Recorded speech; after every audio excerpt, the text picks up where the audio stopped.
सर्वाधिपिता निराकार निर्विकार उन वृंदावन बिहारी जी के युगल चरणों का ध्यान करते हुए हम सभी श्रीमद् भागवत कथा के तृतीय दिवस की ज्ञान गंगा में प्रवेश करने जा रहे हैं। और प्यारे श्रीमद् भागवत कथा रूपी साक्षात ठाकुर जी जिसके दरबार में हम उनकी शरण में बैठकर इस अमृतमयी कथा का रसपान कर रहे हैं। और प्यारे ये सच्चाई है, ये जीव संसार में भटकता हुआ जब प्रभु की शरण में आता है तो मेरा ठाकुर उसका भी उद्धार कर देता है। ये इंसान कब तक भटकता है? जब तक उसे राह नहीं मिलती। वो संसार को अपना लक्ष्य मानता है कि मुझे इनके लिए कार्य करना है, मुझे परिवार के लिए कार्य करना है, मुझे अपने लिए कार्य करना है। ध्यान देना सज्जनों, जो केवल अपने पेट के लिए जीता है, केवल अपना पेट भरता है ना, वो पशु के समान होता है। क्योंकि अपना पेट तो पशु भी भर लेते हैं, फिर पशु और इंसान में फर्क क्या? प्यारे, आपको 84 लाख योनियों में सर्वश्रेष्ठ योनि मिली है मानव की। इससे सर्वश्रेष्ठ योनि कोई नहीं है। क्यों? क्योंकि एक मानव योनि ऐसी है जो तुम्हें तार सकती है। तुम्हें 84 लाख की योनियों से आवागमन से मुक्ति दिला सकती है, केवल एक मानव की योनि है। बाकी योनियां तो कर्मों का भोग भोगने के लिए है। इतना समझदार होने पर भी ये इंसान देखो कैसा है कि एक इंसान ही ऐसा जो धन कमा सकता है। बाकी कोई पशु, कोई पक्षी, कोई धन कमाते हैं, उनके आगे 100 रुपए, 1000 रुपए सोना चांदी रख दो, उनके लिए बेकार है। एक इंसान ही है जो धन के पीछे भागता है। लेकिन चमत्कार देखो, कोई पशु, कोई पक्षी, कोई जानवर धन नहीं कमा सकता, फिर भी वो भूखा नहीं रहता। और इंसान का कभी पेट नहीं भरता, सारी जिंदगी धन की हाय हाय में लगा रहता है। कितना भी आ जाए उसकी इच्छाएं की पूर्ति नहीं होती, इसीलिए परेशान है। लेकिन जब धन छूट जाता है, संसार छोड़ के चला जाता है, तब तक हार के प्रभु की शरण में आता है। तो क्यों ना राजी राजी आ जाए। हमने ऐसे ऐसे भी देखे हैं जिनका पुराना समय बहुत संघर्ष के साथ बीता। कोई किराए पे रहता था, कोई झोपड़ी में रहता था, कोई कर्जे में डूबा रहता था, किसी का काम धंधा नहीं चलता था। ये क्या है? ये प्रारब्ध के कर्मों का फल है। लेकिन जैसे तुम्हारे सत्कर्म जागृत होते हैं, प्यारे, प्रभु की कृपा अपने आप होनी चालू हो जाती है। तुम्हारा मन प्रभु की सेवा में लगना चालू हो जाता है। और जितनी सेवा में मन लगता है, जितना भक्ति में मन लगता है, प्यारे, धीरे धीरे मेरा ठाकुर तुम्हें कहां से कहां पहुंचा देता है, ये आप सोच भी नहीं सकते। प्यारे, ये वही अनुभव कर सकता है जिसके साथ बीता हुआ है। आज सफलता सब देखते हैं, ऊंचाइयां सब देखते हैं, लेकिन प्यारे, जो संघर्ष किया है, प्यारे, वो तो या तो करने वाला जानता है या परमात्मा जानता है। तो आइए हम सब कोई दिलदार कन्हैया का ध्यान करेंगे कि हे ठाकुर जी, आज हम जिस सफलता की ऊंचाइयों पर हैं, सब तेरी ही कृपा है। तूने कहां से कहां पहुंचा दिया। तो आइए बड़े भाव से प्रभु से यही कहेंगे, दिलदार कन्हैया ने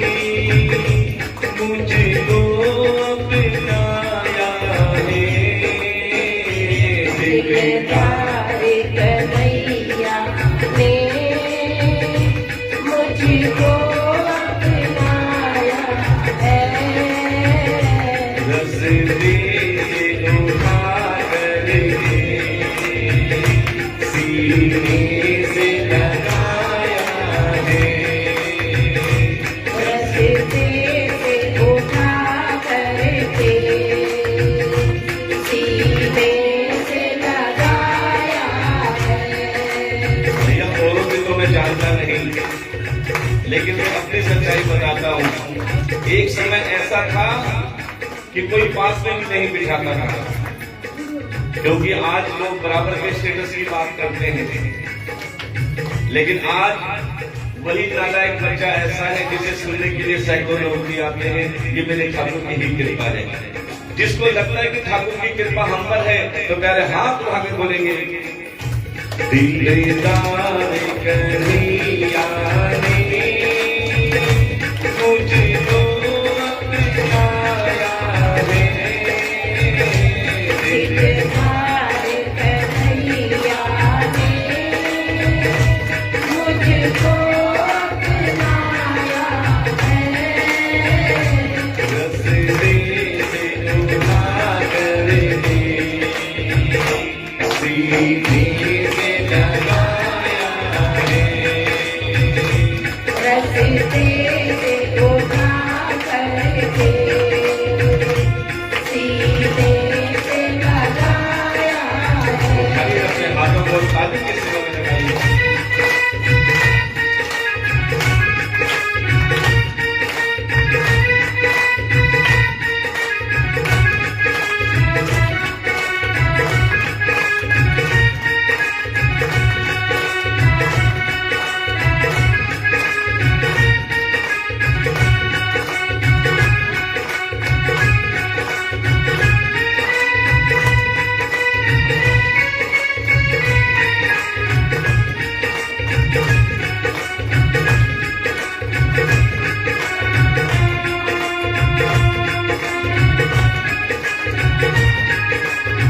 और प्यारे, कि प्रभु की कृपा कब होती है? इंसान सोचता है कि ना मेरे कर्म अच्छे थे, ना मैंने कोई सेवा की, ना कोई गुणगान किया, फिर भी मेरे ठाकुर ने मुझे कथा में बिठा रखा है, फिर भी मेरे हाथों से सेवा हो रही है। ये इससे बड़ी कृपा और क्या हो सकती है? तो मेरे साथ कहना पड़ेगा आपको, क्या ना कर मेरी अच्छी थी, ना भाग्य प्रबल मेरा, ना कर रही अच्छे थे, ना भाग्य प्रबल मेरा, ना सेवा करी तेरी, ना नाम जपा तेरा, ना सेवा करी तेरी, ना नाम जपा तेरा। ये तेरा बड़ापन है, मुझे प्रेम सिखाया है। ये तेरा बड़ापन है, मुझे प्रेम सिखाया है। रस्ते से उठा करके सीने से लगाया है। दिलदार कन्हैया ने मुझको अपनाया है। रस्ते से उठा करके सीने से लगाया है। हरि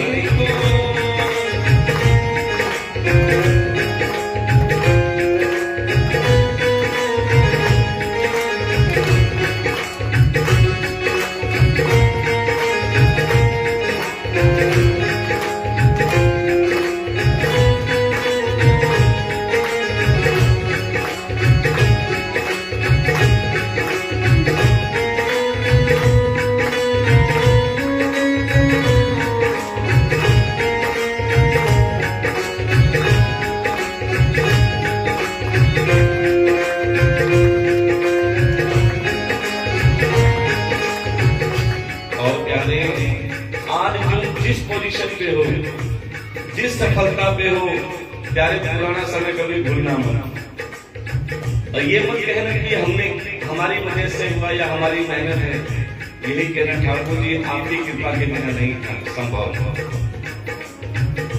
एक हवाई जहाज भी अगर आसमान में उड़ता है ना, कितनी ऊंचाई पे उड़ जाए, लेकिन उसे पता है मेरा गुजारा तो वापस नीचे आके नहीं होना है। इसलिए धरती से जुड़े रहो, परमात्मा से जुड़े रहो और प्रभु से यही कहो, मैं जो कुछ हूँ आज सब तेरी मेहरबानी, जो कुछ आज प्रभु सब तेरी मेहरबानी, शत शत है नमन तुझको, महाभारत की रानी, शत शत नमन तुमको, महाभारत की रानी, तूने ही दया करके मुझको अपनाया है, तूने ही दया करके मुझको अपनाया है, रस्ते से उठा करके सीने से लगाया है, जिंदगाज करिया है, मुझको अपनाया है, रस्ते से उठा करके सीने से लगाया है।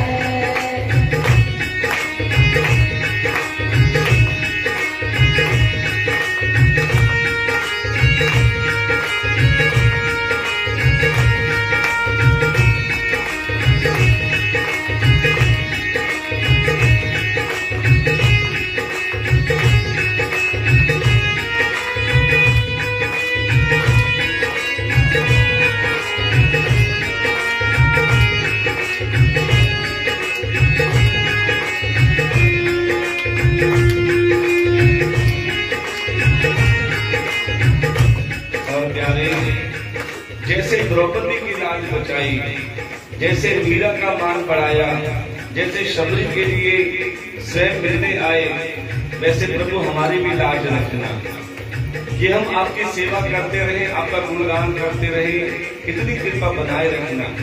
तो यही कहना, प्रभु रखना लाज मेरी, ये मन न भटक जाए, प्रभु रखना लाज मेरी, कहीं मन न भटक जाए, बस इतना ध्यान रहे, कोई दाग न लग जाए,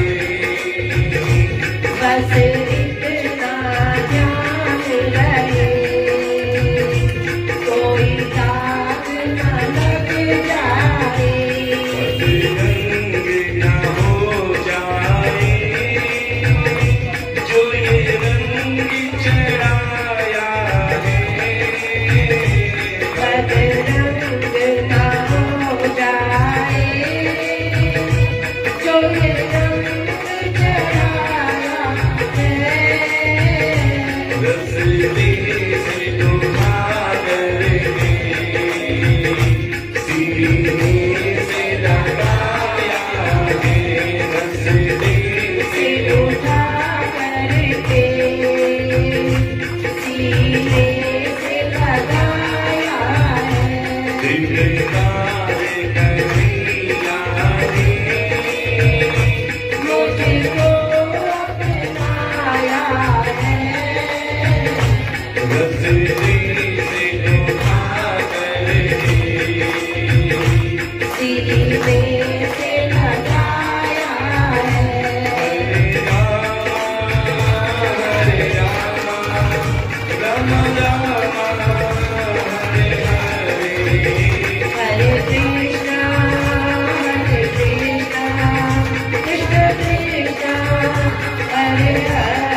प्रेम से बोलना पड़ेगा, राधे राधे, जोर से बोलना पड़ेगा, राधे राधे।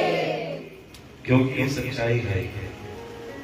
जिस पर मेरा ठाकुर कृपा कर देता है ना, उसे रंग से राजा बनने में देर, और जिसके अंदर अभिमान आ जाए, कहते हैं भगवान जब देने पे आता है तो छप्पर फाड़ के देता है, और जब लेने पे आता है तो चमड़ी भी उठाड़ देता है। इसलिए कोशिश ऐसी करनी चाहिए कि अपने मुख से, अपने मन से या अपने बल से किसी का बुरा ना हो। परमात्मा कहते हैं तू किसी का कुछ मत बिगाड़, मैं तेरा बिगड़ने नहीं दूंगा। तू किसी का बुरा मत चाह, मैं तेरा बुरा होने नहीं दूंगा। अगर आप लाभ कमाना चाहते हो, यदि आप लाभ कमाना चाहते हो ना, सब लाभ मिल जाए हमें, लेकिन शॉर्टकट में मत जाना। जो शॉर्टकट में लाभ कमाना चाहते हैं ना, कभी कभी देने पड़ जाते हैं। अगर वाकई लाभ कमाना चाहते हो ना, तो प्यारे लाभ को एक बार उल्टा करके देख लो। लाभ का उल्टा भला, कि अपने मन से सबका भला करना चालू कर दो। अपने तन से, अपने धन से जितना हो सके, जितना तुम भला करोगे, बेशक तुम्हें बुराई मिले, चिंता मत करना। कहते ना भलाई करोगे तो बुराई मिलेगी। ये क्या है? ये प्रसाद है। क्योंकि जब भी तुम अच्छा कार्य करोगे, विष तो मिलेगा ही। समुद्र मंथन में सबसे पहले क्या निकला था? हलाहल विष। क्योंकि जब भी तुम शुभ काम करोगे तो प्यारे ये बुराई, ये विष तो निकलेगा ही, लेकिन इस विष से घबराना मत। अब प्यारे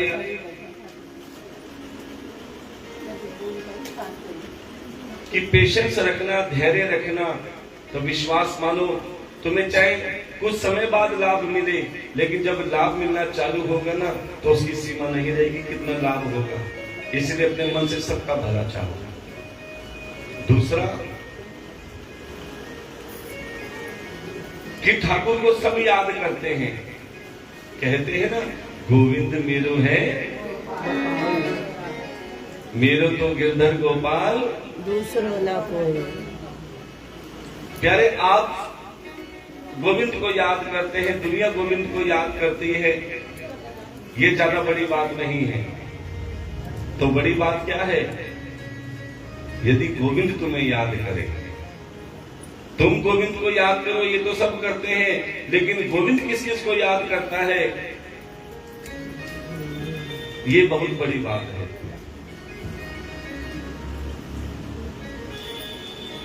गोविंद कब याद करते हैं? बड़े ध्यान से सुनना। जब तुम याद को उल्टा कर दो। याद का उल्टा दया। जब तुम्हारे मन में दया का भाव उठना चालू हो जाएगा। आजकल वैसे दया समाप्त हो रही है, ध्यान देना। किसी के मन में दया नहीं है। अपने 10 रुपए फायदे के चक्कर में सामने वाले का 1000 का नुकसान करने में भी पीछे नहीं हटते। लेकिन फिर भी अगर थोड़ी सी भी दया होती है ना, तो ठाकुर तुम्हारे साथ है। तभी तो कहते हैं ना, दीन बंधु दीना नाथ। दीन का मतलब गरीब नहीं होता, दीन का मतलब होता है जिसके मन में दया का भाव।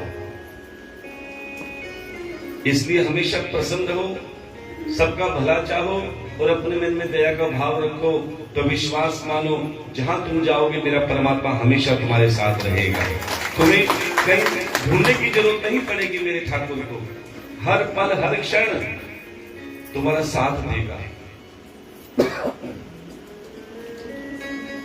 लेकिन कब? जब तुम सरल बन के रहोगे। कल हमने आपको बताया था कि भागवत कथा सुनकर प्रेतों की भी मुक्ति हो जाती है। बताया था ना कि घरों में आज्ञाकारी कम और धुंधकारी बेटे ज्यादा बन रहे हैं। किसकी वजह से? कि आज हम बच्चों को धन दौलत दे रहे हैं, ऐशो आराम दे रहे हैं, सुख साधन दे रहे हैं, लेकिन संस्कार देने में बहुत पीछे हैं। इसलिए संतों की बात मानो तो संत क्या कहते हैं राधे राधे कि बच्चों को सत्संग से जोड़ दो। पाई जाते हैं। सत्संग का अर्थ क्या होता है? सत्संग का अर्थ होता है संतों का संग, क्योंकि जैसा किया संग वैसा चढ़ा रंग। आजकल के बच्चों का संग ठीक नहीं है, ध्यान देना। आपको लगता है कि बच्चे ठीक ठाक चल रहे हैं, लेकिन बाहर जाकर कभी इनके इंटरनल में जाकर देखना। हाँ, कुछ बच्चे श्रवण कुमार भी हैं, लेकिन 80% बच्चे, कभी आप सरकारी स्कूल के बाहर जाकर देखना, आधी छुट्टी के बाहर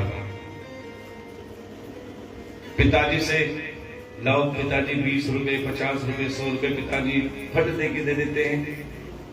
लेकिन क्या आधी छुट्टी के दिन कोई सिगरेट पी रहा है, कोई गुटखा खा रहा है, कोई नशा कर रहा है?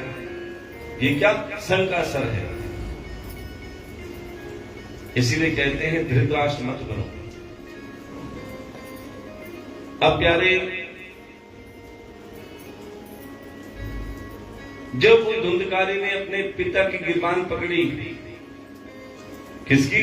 आत्मदेव की, क्योंकि कल बीच में कथा छूट गई थी ना। तो प्यारे पिताजी की आंखों में आंसू आ गए कि जिस बच्चे को मैंने उंगली पकड़ के चलना सिखाया, आज उसी के हाथ मेरी गिरबान पे है। तब मां को आभास हुआ कि ये मेरी गलती के कारण है। जब उसने उसे थप्पड़ मारा जो उसे बहुत पहले मार देना चाहिए था, लेकिन अब बहुत देर हो चुकी थी। अब वो छोटा सा बच्चा इतना विकराल रूप ले लिया कि डंडा पकड़ के अपनी मां को मारना चालू कर दिया। मां का देहांत हो गया। अब आत्मदेव ने सोचा, जब ये इसकी मां ही नहीं रही तो मैं यहां रहकर क्या करूंगा। प्यारे, आत्मदेव घर छोड़कर चला गया। अब घर में अकेला धुंधकारी, माता पिता की सेवा नहीं कर पाया, घर में 5-5 वेश्याओं को ले आया। और वेश्याएं कौन है? आज हर इंसान इन 5 वेश्याओं को पालने में लगा है। ये 5 वेश्याएं कौन है? काम, क्रोध, लोभ, मोह, अहंकार। इसी के पीछे पड़ा हुआ है, इसी के वश में बंधा हुआ है। अब उन्हीं 5 वेश्याओं को पालने के चक्कर में बड़ी बड़ी चोरियां करने लगा। पहले तो छोटे मोटे हाथ मारता था, क्योंकि खुद का गुजारा करना था, माता पिता को तो देता ही नहीं था। लेकिन अब 5 वेश्याओं को पास में रख लिया, अब चोरी बड़ी बड़ी करने लगा। एक बार क्या हुआ, राजा का खजाना हाथ में आ गया धुंधकारी का, और वो सारा खजाना 5 वेश्याओं को दे दिया। अब 5 वेश्याएं सोचने लगी, ये राजा का खजाना तो चुरा कर ले आया, लेकिन अगर पकड़ा गया, राजा के सिपाही ने इसे मारा, तो ये हमारा नाम ले देगा कि मैंने इन 5 को दी है। अब 5 वेश्याओं ने सोचा, ना रहेगा बांस, ना बजेगी बांसुरी, धुंधकारी को ही समाप्त कर देते हैं। प्यारे, 4 पैर के धुंधकारी लेटा हुआ, 5 वेश्याएं आई, उसके हाथ पैर बांधे, खूब कोड़े मारे, खूब डंडे मारे, दहकते हुए अंगारे मुंह में भर दिए, लेकिन उस धुंधकारी की मृत्यु नहीं हुई। क्यों? क्योंकि भगवान को भी ऐसे आदमी की जरूरत। आपने देखा होगा, सज्जन आदमियों को, अच्छे आदमी को परमात्मा जल्दी बुला लेते हैं, और जो पीकर खाते हैं, गालियां देते हैं, कलेश करते हैं, प्यारे, वो इतनी जल्दी उनकी मृत्यु भी नहीं आती। क्यों? क्योंकि प्यारे, जो सज्जन आदमी होते हैं ना, उनके जल्दी जल्दी पाप कट जाते हैं, और जब पाप कटते हैं, जब पुण्य सामने आते हैं, तो हरि उनको भी शरण में ले लेते हैं। लेकिन जो पापी होते हैं ना, जो शराब पीते हैं, मदिरा पान करते हैं, जुआ खेलते हैं, इनके पाप कटते नहीं है। तो परमात्मा कहते तू यही दुख भोग। ये संसार क्या है? देखो, जहां पुस्तक मिलती है उसे कहते हैं पुस्तकालय। क्या कहते हैं? पुस्तकालय। जहां भोजन मिलता है भोजनालय। जहां विद्या मिलती है और जहां दुख मिलता है। ये संसार क्या है? कोई तन से दुखी, कोई मन से दुखी, कोई धन से दुखी, कोई 4-4 बेटों की लड़ाई से दुखी। संसार में सुखी कोई नहीं है, केवल एक सुखी है जो हरि की शरण में है, जो कथा की शरण में है।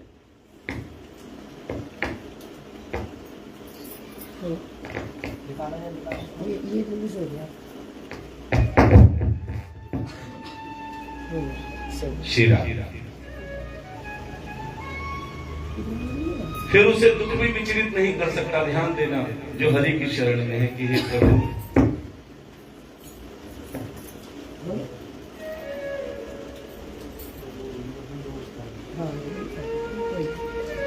वो दुख में भी प्रसन्न रहता है कि प्रभु जब आप मेरे साथ हो तो मुझे दुख की चिंता क्या। अब प्यारे, 5 वैश्याओं ने जब उसे खूब मारा पीटा, तब धुंधकारी की मृत्यु तो हुई लेकिन मुक्ति नहीं हुई। क्या? प्रेत बन गया। अब जीते जी तो परेशान करता था, प्यारे मरने के बाद और ज्यादा परेशान करने लगा। सारे के सारे उस प्रेत से दुखी रहने लगे। अब तो सब डर के मारे पहुंच गए किसके पास? गोकर्ण महाराज के पास। गोकर्ण महाराज कौन थे? जो महात्मा का दिया हुआ फल गौ माता को खिलाया था। प्यारे, वो संत की सेवा कर करके संत बन गए, छोटी छोटी कथाएं करने लगे। सभी के सभी गांव वाले पहुंच गए गोकर्ण महाराज के पास। बोली गोकर्ण महाराज की। सभी ने बड़े भाव से प्रणाम किया। बोले महाराज, हम बहुत दुखी हैं। बोले क्या हुआ? बोले आपके भाई ने हमें बहुत परेशान करके रखा है। बोले कौन? बोले धुंधकारी। जीते जी तो परेशान करता था, प्यारे मरने के बाद और ज्यादा परेशान करने लगा। उसकी मुक्ति का कोई उपाय बताओ। देखो, स्वयं धुंधकारी अपनी मुक्ति का साधन नहीं ढूंढता। ना कभी सत्संग गया, ना कथा सुनी, ना दान पुण्य किया, ना कोई सेवा करी। लेकिन उसकी मुक्ति का साधन पूरे गांव वाले सोच रहे हैं।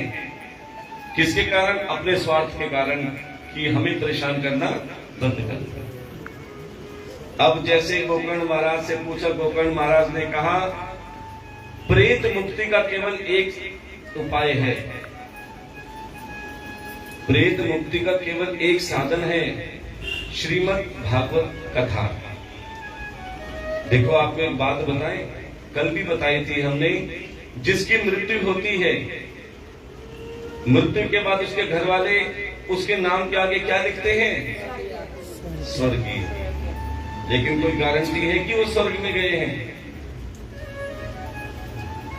जिसकी मृत्यु होती है उसके बाद में घर में पंडित जी को बुलाया जाता है और कौन सा अध्याय करवाया जाता है? गरुड़ पुराण का। सुना है ना कभी? और गरुड़ पुराण में क्या बताया जाता है कि जब मृत्यु होती है तो इंसान सबसे पहले प्रेत योनि में जाता है और उसे अलग अलग नरक भोगने पड़ते हैं। जैसे जैसे उसने पाप किए वैसे वैसे उसे नरकों का भोग भोगना पड़ता है पहले। और 27 नरक बताए गए हैं, जिसमें सबसे भयानक नरक का नाम क्या है? वैतरणी नदी। कौन सी नदी? किस किसने देखी है? प्रेम से बोलना पड़ेगा। अच्छा, आपने एक चीज सुनी होगी कि कई संत स्वर्ग और नरक के बारे में बताते हैं और कई कई तो माताएं बहनें हमें भी कह देती है, बोले महाराज जी हम 7 दिन में यही देखते हैं, आप सबसे कहते हो सेवा करोगे तो स्वर्ग मिलेगा, नहीं करोगे तो नरक मिलेगा।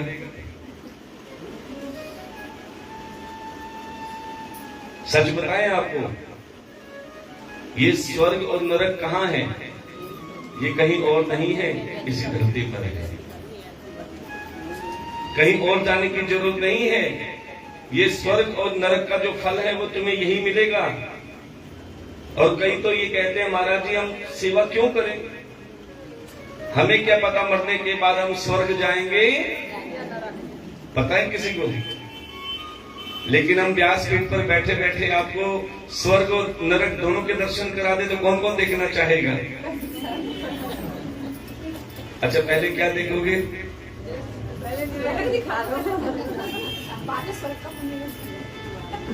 चलो बहुत अच्छी बात है जो आप पहले नरक देखना चाहते हैं, वरना पहले करें महाराज जी में स्वर्ग। अच्छा स्वर्ग डर के मारे नहीं बोल रहे, ये बोले महाराज जी के ऊपर भेज दें। अच्छा एक बार कथा में हमने सबसे पूछा कि स्वर्ग कौन कौन देखना चाहता है?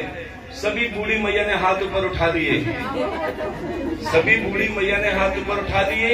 जो बहुएं थी ना उन्होंने हाथ नीचे रखे। हमने बहू से बोला बेटा एक बात बताओ, क्या आपको स्वर्ग नहीं जाना? बोले महाराज जी हमारी सासू को स्वर्ग भेज दो, हमारा स्वर्ग तो यही हो जाएगा। देखो कैसे बहुत तालियां बजा रही हैं। प्रेम से बोलना पड़ेगा, जोर से बोलना पड़ेगा। सासू जी पास में बैठे हुए ध्यान देना। हाँ सोच समझ के हाँ करना भाई, तो ध्यान देना सज्जन।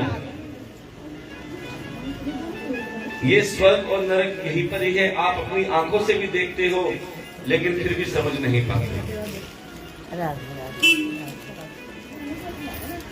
कि आप तो दिल्ली के रहने वाले हो, आपने मरगट वाले बाबा का नाम तो सुना होगा, जमुना जी में जो हनुमान जी मंदिर है, किस किस ने देखा है? लगभग सबने देखा है ना।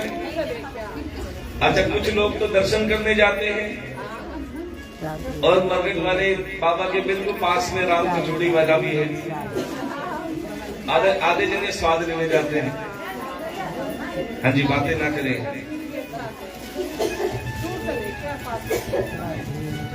अब एक बात को ध्यान देना, ये स्वर्ग और नरक क्या है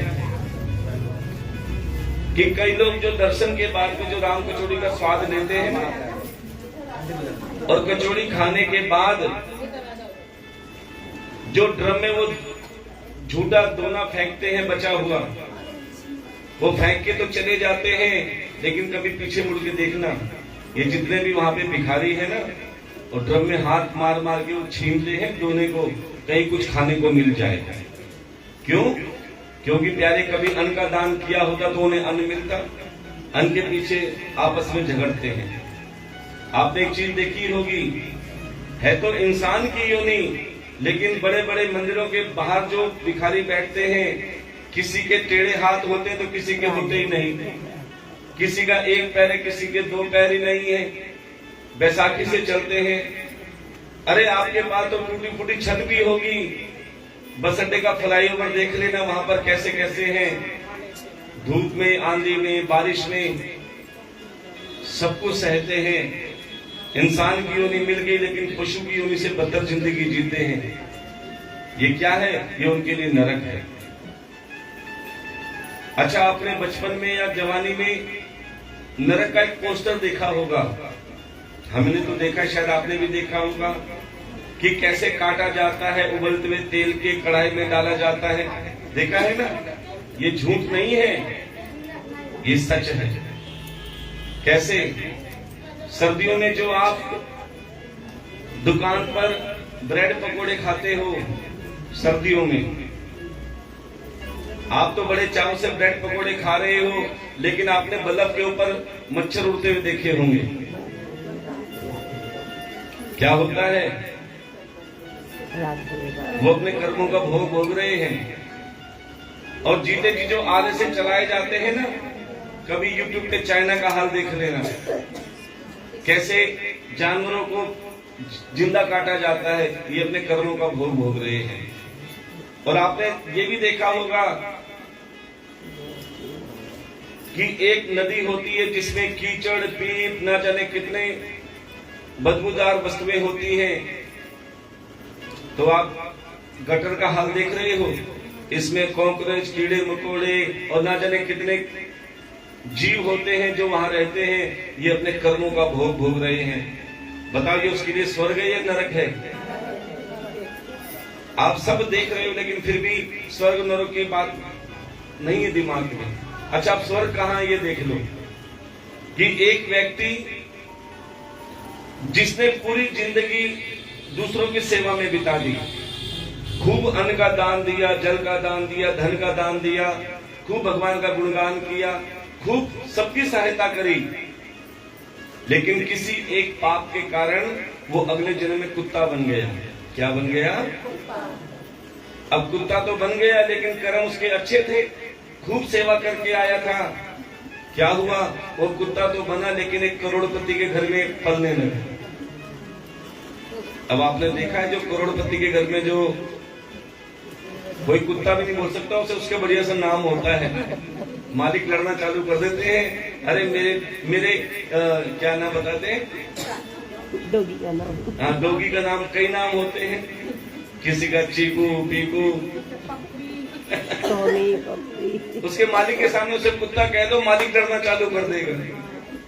और खुद एयर कंडीशन में जहां बैठेगा वहीं उसको बिठाएगा, जहां पलंग पे सोएगा वहीं एयर कंडीशन में सुलाएगा, एयर कंडीशन गाड़ी में घुमाएगा, और ना जाने कितनी पेडिग्री और बढ़िया बढ़िया चीजें उसे मिलेंगी, इंसान को मिलती है। अच्छा ये बताओ, क्या कुत्ता उससे मांगता है?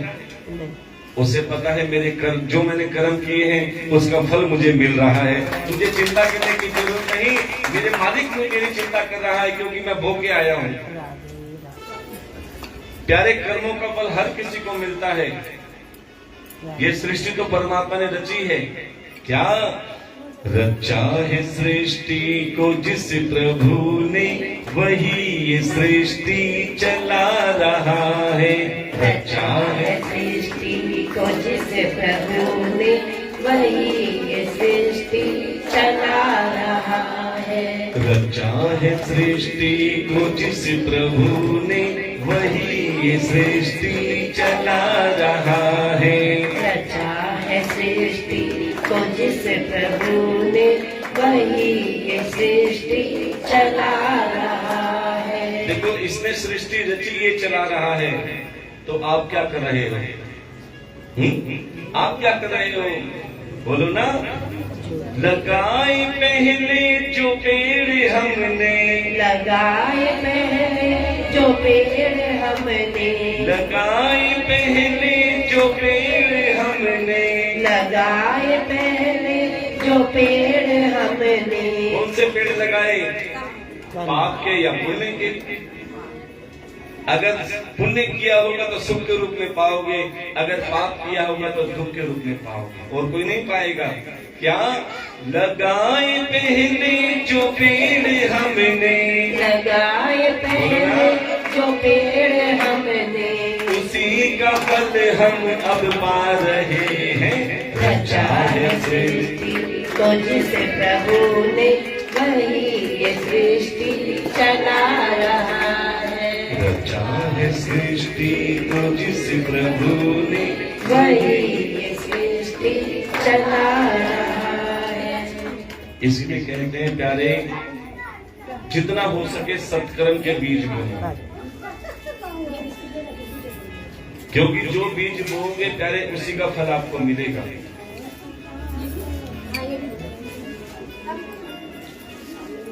कि एक होटल में लिखा था, बेटा बैठ जाओ,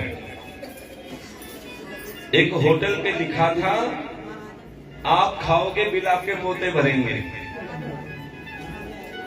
आप खाओगे बिल आपके पोते भरेंगे। देखो आज ऐसा होटल मिलेगा कहीं आपको? पहले पैसे जमा कराते हैं, पता नहीं बाद में दोगे कि नहीं दोगे, लेकिन उस होटल में लिखा कि आप खाओगे बिल आपके पोते भरेंगे। एक व्यक्ति ने बोर्ड पढ़ा, ओहो, ऐसा होटल तो मिलेगा नहीं कि हम खाएंगे और बिल हमारे पोते भरेंगे। बोले हमने देना ही नहीं तो आराम से जाओ, जितना मर्जी खाओ, पोते भरेंगे। होटल में गया, खूब सारा ऑर्डर किया, ये भी लिया, वो भी लिया, सब कुछ लिया। बिल की चिंता नहीं थी, कौन भरेगा? कौन भरेगा बिल? पोते।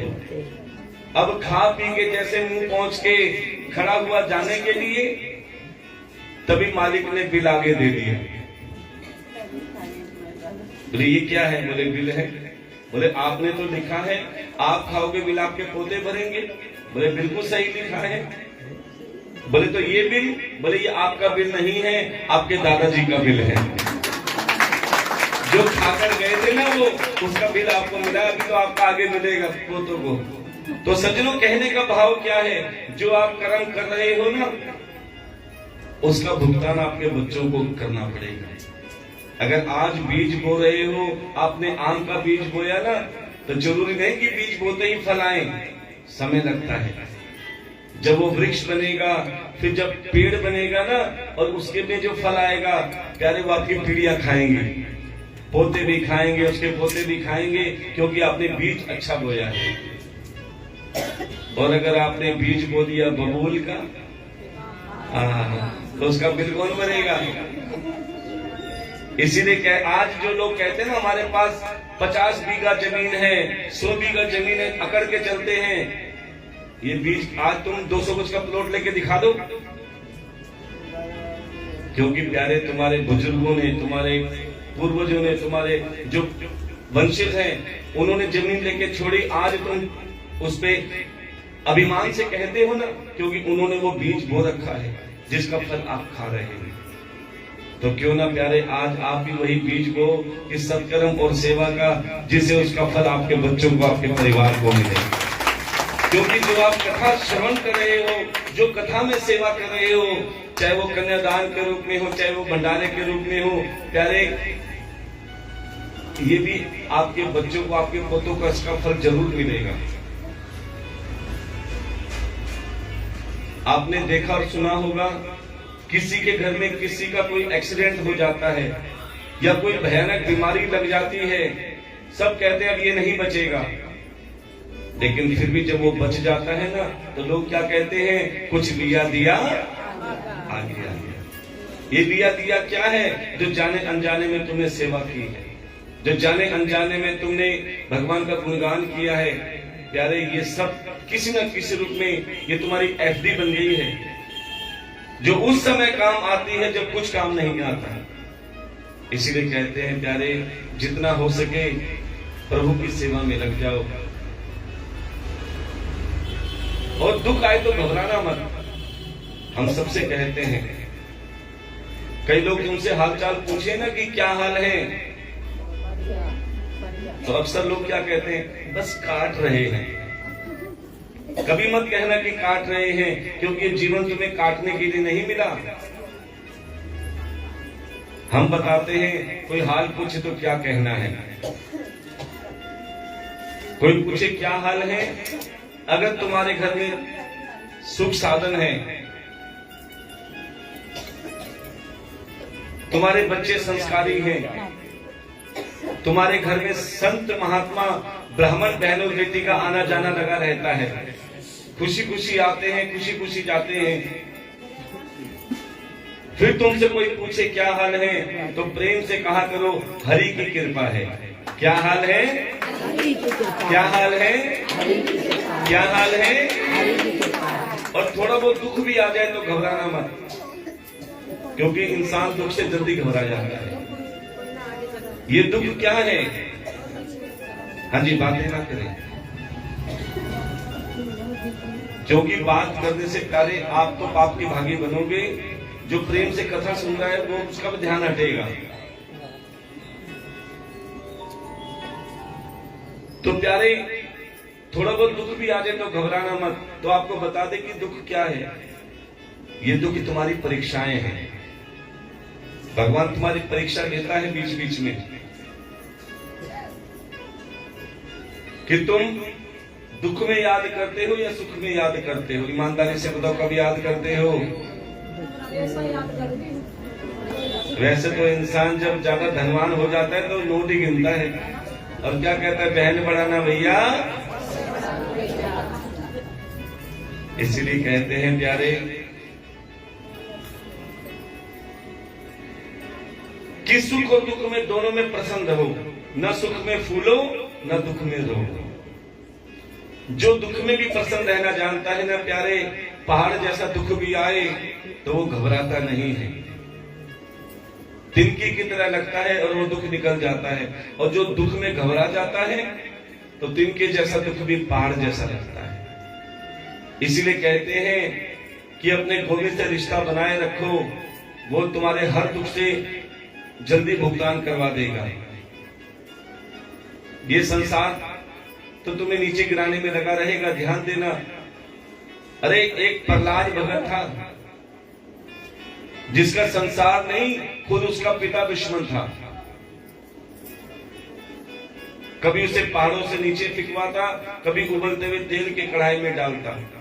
लेकिन जैसे भक्त प्रहलाद पहाड़ से नीचे गिरता, ठाकुर जी फूलों की तरह उसे गोद में ले लेते, क्योंकि जिसका रखवाला मेरा गोविंद होता है उसका कोई बाल भी वाका नहीं कर सकता।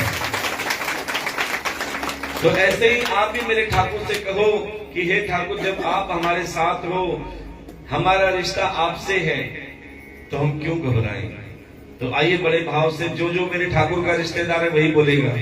जिसने पड़ोसी को रिश्तेदार बना रखा है वो शांत रहे। क्या कहना है? क्यों घबराऊं मेरा तो शाम से नाता है, क्यों घबराऊं मेरा तो शाम से नाता है, क्यों घबराऊं मेरा तो शाम से नाता है, क्यों घबराऊं मेरा तो शाम से नाता है। अच्छा कल बताया था ना, इधर वाले वृंदावन वाले, इधर वाले बरसाना वाले। तो पहले वृंदावन वाले बोलेंगे, बरसाना वाले चुप रहेंगे। जब आपकी बारी है तब आप बोलना, मेरी ये जीवन गाड़ी, मेरी ये जीवन गाड़ी, मेरी ये जीवन गाड़ी। बहुत सुंदर। अब बरसाने वाले की बारी। आप देखोगे, आप मेरी ताज आपके हाथ में है। मेरी ये जीवन गाड़ी, मेरी ये जीवन गाड़ी, मेरी ये जीवन गाड़ी। अब वृंदावन बरसाने वाला दोनों एक साथ बोलेंगे, मेरी ये जीवन गाड़ी, मेरी ये जीवन गाड़ी, शाम चलाता है, क्यों घबराऊं मेरा तो शाम से नाता है, क्यों घबराऊं मेरा तो शाम से नाता है। तो उठाइए ना अपने हाथों को जिसका प्रेम से नाता है शाम। हरि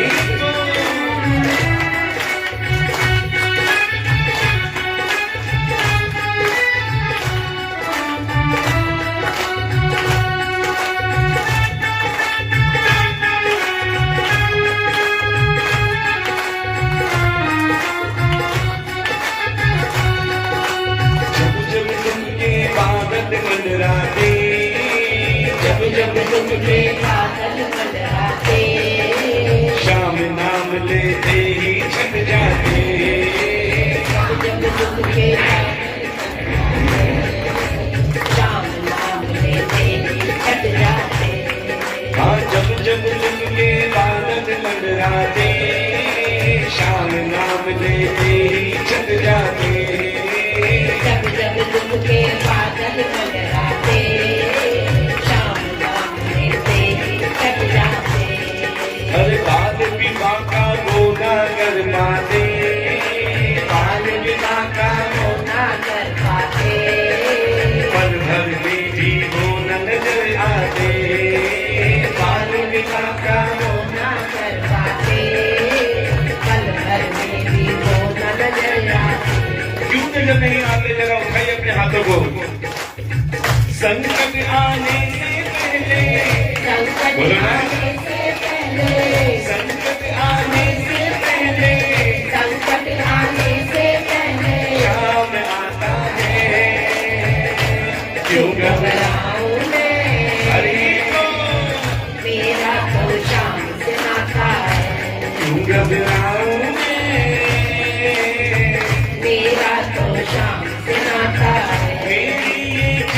गाड़ी, मेरी ये जीवन गाड़ी, मेरी ये जीवन गाड़ी, मेरी ये जीवन गाड़ी, शाम चलाता है, क्यों घबराऊं मैं, मेरा तो शाम सुनाता है, क्यों घबराऊं मैं, मेरा तो शाम सुनाता है। तो उठाइए अपने हाथों को तालियों की सेवा में लगा दीजिए।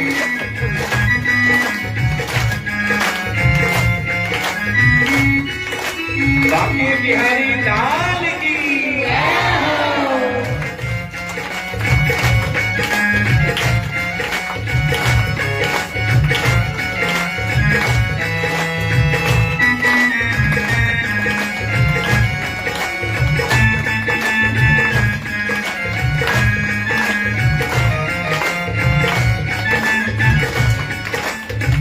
जब मुझ पे पड़ती है दरकार, जब जब मुझ पे पड़ती है दरकार, शाम हमेशा रहता है तैयार, जब जब मुझ पे पड़ती है दरकार, शाम हमेशा रहता है तैयार।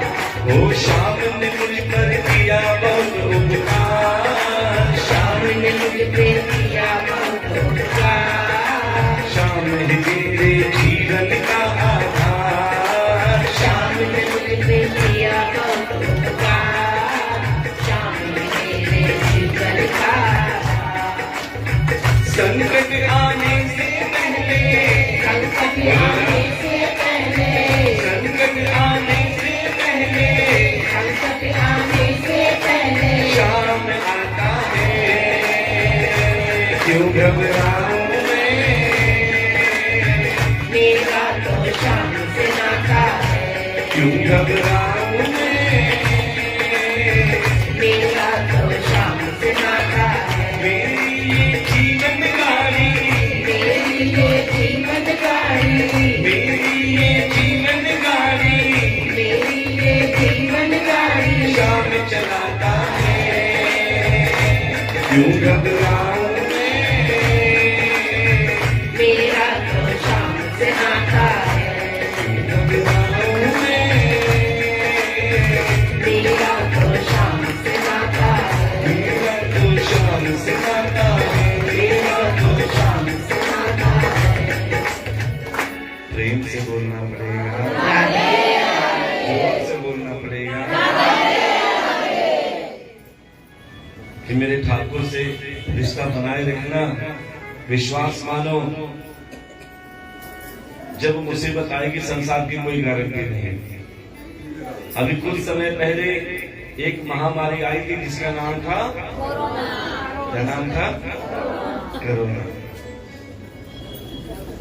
प्यारे वो ऐसा समय था जिसमें इंसान को देख के डर रहा था, चाहे कितना ही अपना हो, कितना ही प्रिय हो।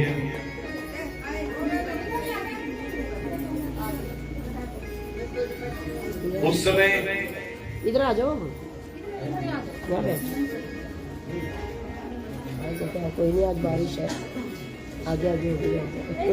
इतना बुरा हाल था, ध्यान देना कि गलती से अगर कोई थोड़ा सा बीमार पड़ गया और अस्पताल चला गया तो पहले वहां से क्या आता था? गिफ्ट पैक आता था, समझ रहे हो?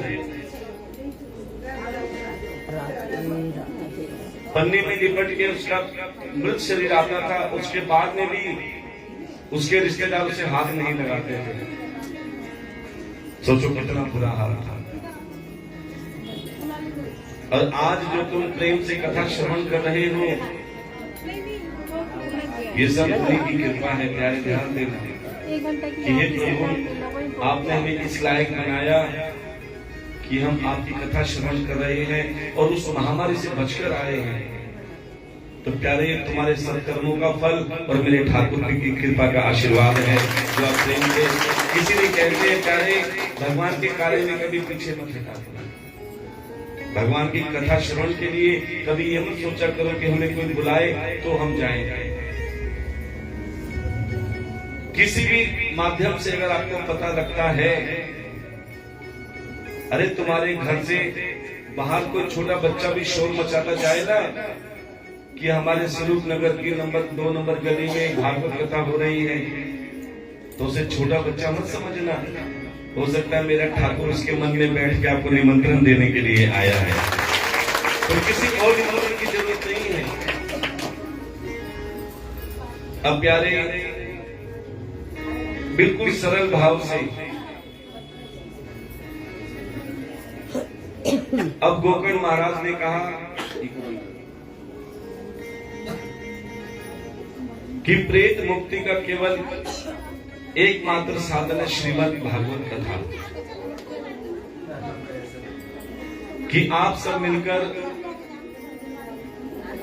श्रीमद् भागवत कथा का आयोजन करो, और वो भी सबके सहयोग से, क्योंकि सब परेशान हैं। 2 तरह से कथा होती है, ध्यान देना। एक 56 भोग वाली जो यहां हो रही है, 56 भोग का मतलब जिसमें सबका सहयोग हो, और एक होता है पर्सनल, कि जो अकेला परीक्षित बनता है कि मैं करवा रहा हूं। लेकिन सच बताएं, जो अकेले कथा करवाते हैं ना, चाहे वो लाखों रुपए लगा दें, लेकिन उनके मन में एक मैं का भाव रहता है कि मैं कथा करवा रहा हूं, मैं भंडारे करवा रहा हूं। लेकिन एक जो कथा होती है सबके सहयोग से, उसमें भगवान के लिए ना कोई छोटा, ना कोई बड़ा, ना कोई अमीर, ना कोई गरीब, ना कोई किसी जाति का चक्कर। प्यारे, उसमें ठाकुर बड़े प्रसन्न रहते हैं, जिसमें भेदभाव नहीं होता। ध्यान देना।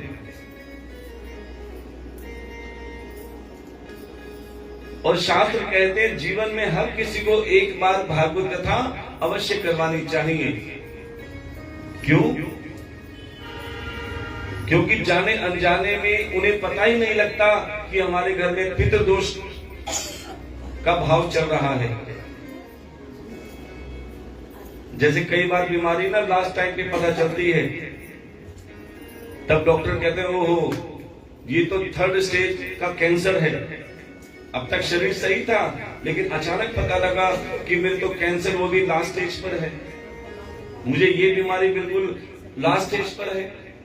ऐसे प्यारे पितृदोष भी होता है, उसके लक्षण है। लेकिन जब बिल्कुल आदमी हार जाता है ना, तब जाता है और तब पता चलता है ओहो हमारे तो पितृदोष है। तो पितृदोष के कुछ लक्षण हैं, आप बड़े ध्यान से सुनना। और अगर आपके घर में ये थोड़ा सा भी हो ना, तो जीवन में एक बार हो सके तो कथा करवा लेना। सामर्थ्य ना हो तो जहां कथा हो वहां कथा में जरूर जाना। कई कहते हैं महाराज जी हमारा सामर्थ्य नहीं भागवत कथा कराने का। चिंता मत करो, जहां कथा हो वहां जा तो सकते हो ना। और जैसा तुम्हारा सामर्थ्य हो प्यारे, उस कथा में जब आप अपने तन मन धन से सेवा करते हो ना, तो तुम्हें कथा करवाने का ही फल मिलता है। क्योंकि आप यहाँ पर सारे परीक्षित हो, वहां पर अकेला परीक्षित होता है। ध्यान देना। अभी कल हमारे पास फोन आया, बोले महाराज जी एक प्रश्न है। बोले हमने कई कथाओं में जाते हैं, वहां पे रोज पूजा होती है, परीक्षित बनते हैं, यजमान बनते हैं। तो ध्यान देना सज्जनों कि वहां पे परीक्षित बनाए जाते हैं। बोलते ना यजमान बनने के लिए संपर्क करें, हम नहीं करते। क्योंकि प्यारे जो परीक्षित बनना चाहते हैं वो अपने आप आ जाए कि हे ठाकुर जी हम ठाकुर के परीक्षित बनना चाहते, यजमान बनना चाहते, हमारे लिए आप सब परीक्षित हो जो कथा सुन रहे हैं। परीक्षित को बुलाने की जरूरत नहीं पड़ती, क्योंकि तुम किसके लिए आ रहे हो प्यारे? अपनी मुक्ति और भक्ति के लिए। परीक्षित किसी और के लिए नहीं गए थे। उन्हें 7 दिन की मृत्यु का श्राप लगा था। उसे पता है 7 दिन में मृत्यु होनी है। लेकिन प्यारे अगर मृत्यु से पहले मुक्ति का उपाय ढूंढ लो तो प्यारे सोने पे सुहागा हो जाता है। तो ये कथा किसी व्यापार के लिए नहीं है, ध्यान देना। हम भी लिखवा सकते थे परीक्षित बनने के लिए संपर्क करें, यजमान बने रोज। ये क्या है? ये सबके मन में भाव आता है कि कमाने के लिए कर रहे हैं। और कई लोग हमें कहते भी हैं बोले महाराज जी पिछली कथा में मैं यजमान बना दिया, 2500 रुपये लगे एक दिन में, इतनी लंबी तो लिस्ट दी। फिर ये बोला 500 इधर चढ़ाओ, 100 इधर चढ़ाओ, ये करो वो करो।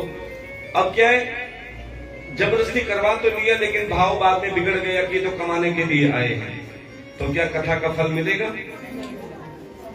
इसलिए हम प्यारे उस भाव से हैं कि बिन मांगे मोती मिले, मांगे मिले ना भी। कि प्यारे हमें किसी से कोई उम्मीद नहीं है, जो परीक्षित बन के आएगा वो अपने आप सेवा करेगा। आप कथा सुन रहे हो प्यारे, आपसे बड़ा परीक्षित कोई नहीं है हमारी नजर में, क्योंकि आप अपने मुक्ति का उपाय ढूंढने के लिए आए हो, मुक्ति और भक्ति पाने के लिए आए हो। हमारे लिए सब यजमान और परीक्षित हैं, और फिर भी अगर किसी का मन करे तो हमारे पंडित जी तैयार हैं। कोई सामान नहीं लाना, ध्यान देना। हमारे यहाँ औरों की तरह कोई लिस्ट नहीं होती कि इतना सामान लेके आओ, सारी व्यवस्था हमारे पास में है, बस आपने 2 कदम बढ़ाने हैं। और प्यारे प्रेम से अगर आपका मन करता है कि कलश का पूजन करें, तुलसी माँ का पूजन करें, भागवत जी का पूजन करें, यजमान बने, परीक्षित बने, तो प्यारे कल से 10 बजे हमारे पंडित जी बैठेंगे। जिसका मन करे प्यारे वो कथा में आ जाओ और हवन में, पूजा में बैठो। किसी पे कोई दबाव नहीं है, सबको निमंत्रण है, लेकिन जो पूजा में बैठना चाहते हैं वो अपना नाम हमारी लता दीदी को लिखवा दें, जिससे पता लग जाए। और अगर परीक्षित जी समय पर आएंगे तो इस बहाने पंडित जी भी समय पर आ जाएंगे।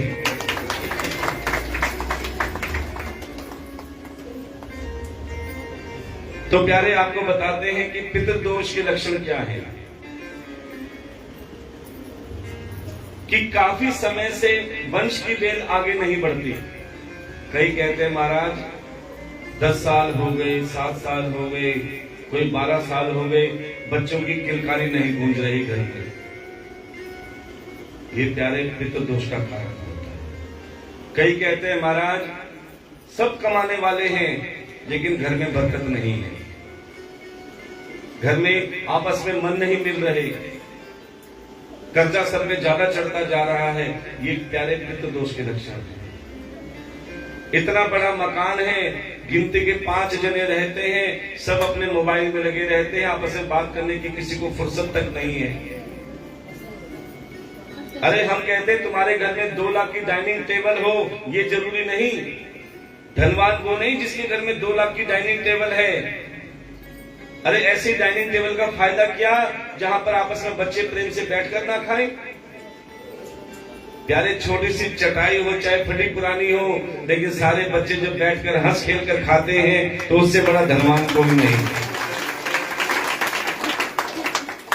इसीलिए हम कहते हैं प्यारे कि जीवन में एक बार भागवत कथा अवश्य करवानी चाहिए, क्योंकि जो एक बार निमित्त बनता है भागवत कथा करवाने का, उसकी 15 पीढ़ियां तर जाती हैं, 7 आगे की 7 पीछे की और एक स्वयं तुम्हारी। लेकिन यदि सामर्थ्य ना हो, जैसा कि हमने बताया, घबराने की कोई जरूरत नहीं है। भगवान को पाने का कोई नियम धर्म नहीं है।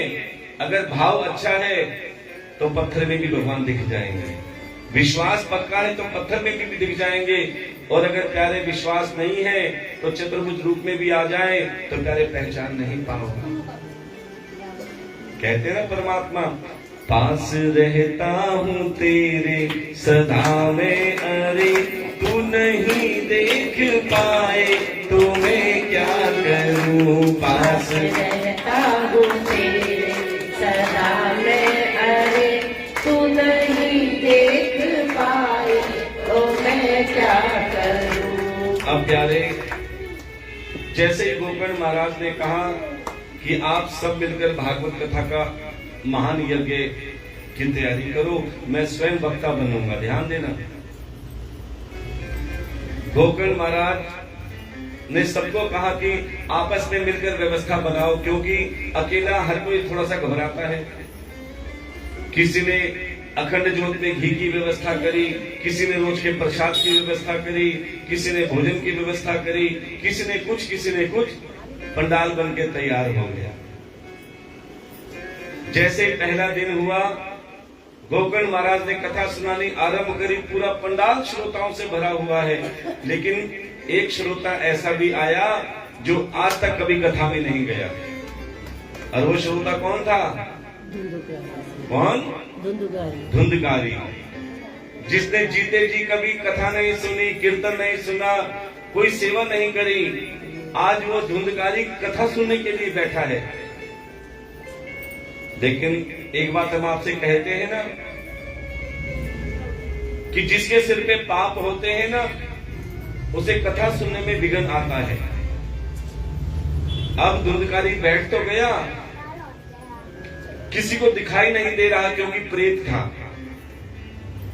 जैसे गोकर्ण महाराज ने कथा सुनानी आरंभ करी, हवा का एक झोंका आया और धुंधकारी को उड़ाकर ले गया, कथा में बैठने ही नहीं दिया।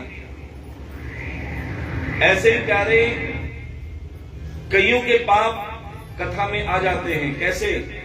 कथा सुन रहे हैं, इतने छोटा बच्चा है, मम्मी रिश्तेदार आ गए, कथा छोड़कर चले गए। किसी को कोई काम याद आ गया, कथा छोड़कर चले गए। ये क्या है? प्यारे सिर पे पाप हैं जो तुम्हें कथा सुनने में विघ्न डाल रहे हैं। अब किसी की नजर धुंधकारी पर नहीं पड़ी, लेकिन गोकर्ण महाराज ने देख लिया कि एक श्रोता है जो मुक्ति पाने आया है, बाकी तो सब पिकनिक मनाने आए हैं। बड़े ध्यान से सुनना, बात तो सत्य है लेकिन कड़वी है। ये आजकल लोग भागवत कथा को पिकनिक मानते हैं। पहले दिन की कथा में सोचते अरे आज तो पहला दिन है, 7 दिन कथा चलेगी, आराम से आएंगे कृष्ण जन्म पे, आराम से जाएंगे रुक्मिणी विवाह पे। अरे हम कहते सीधा भंडारे में आओ, कौन मना करता है?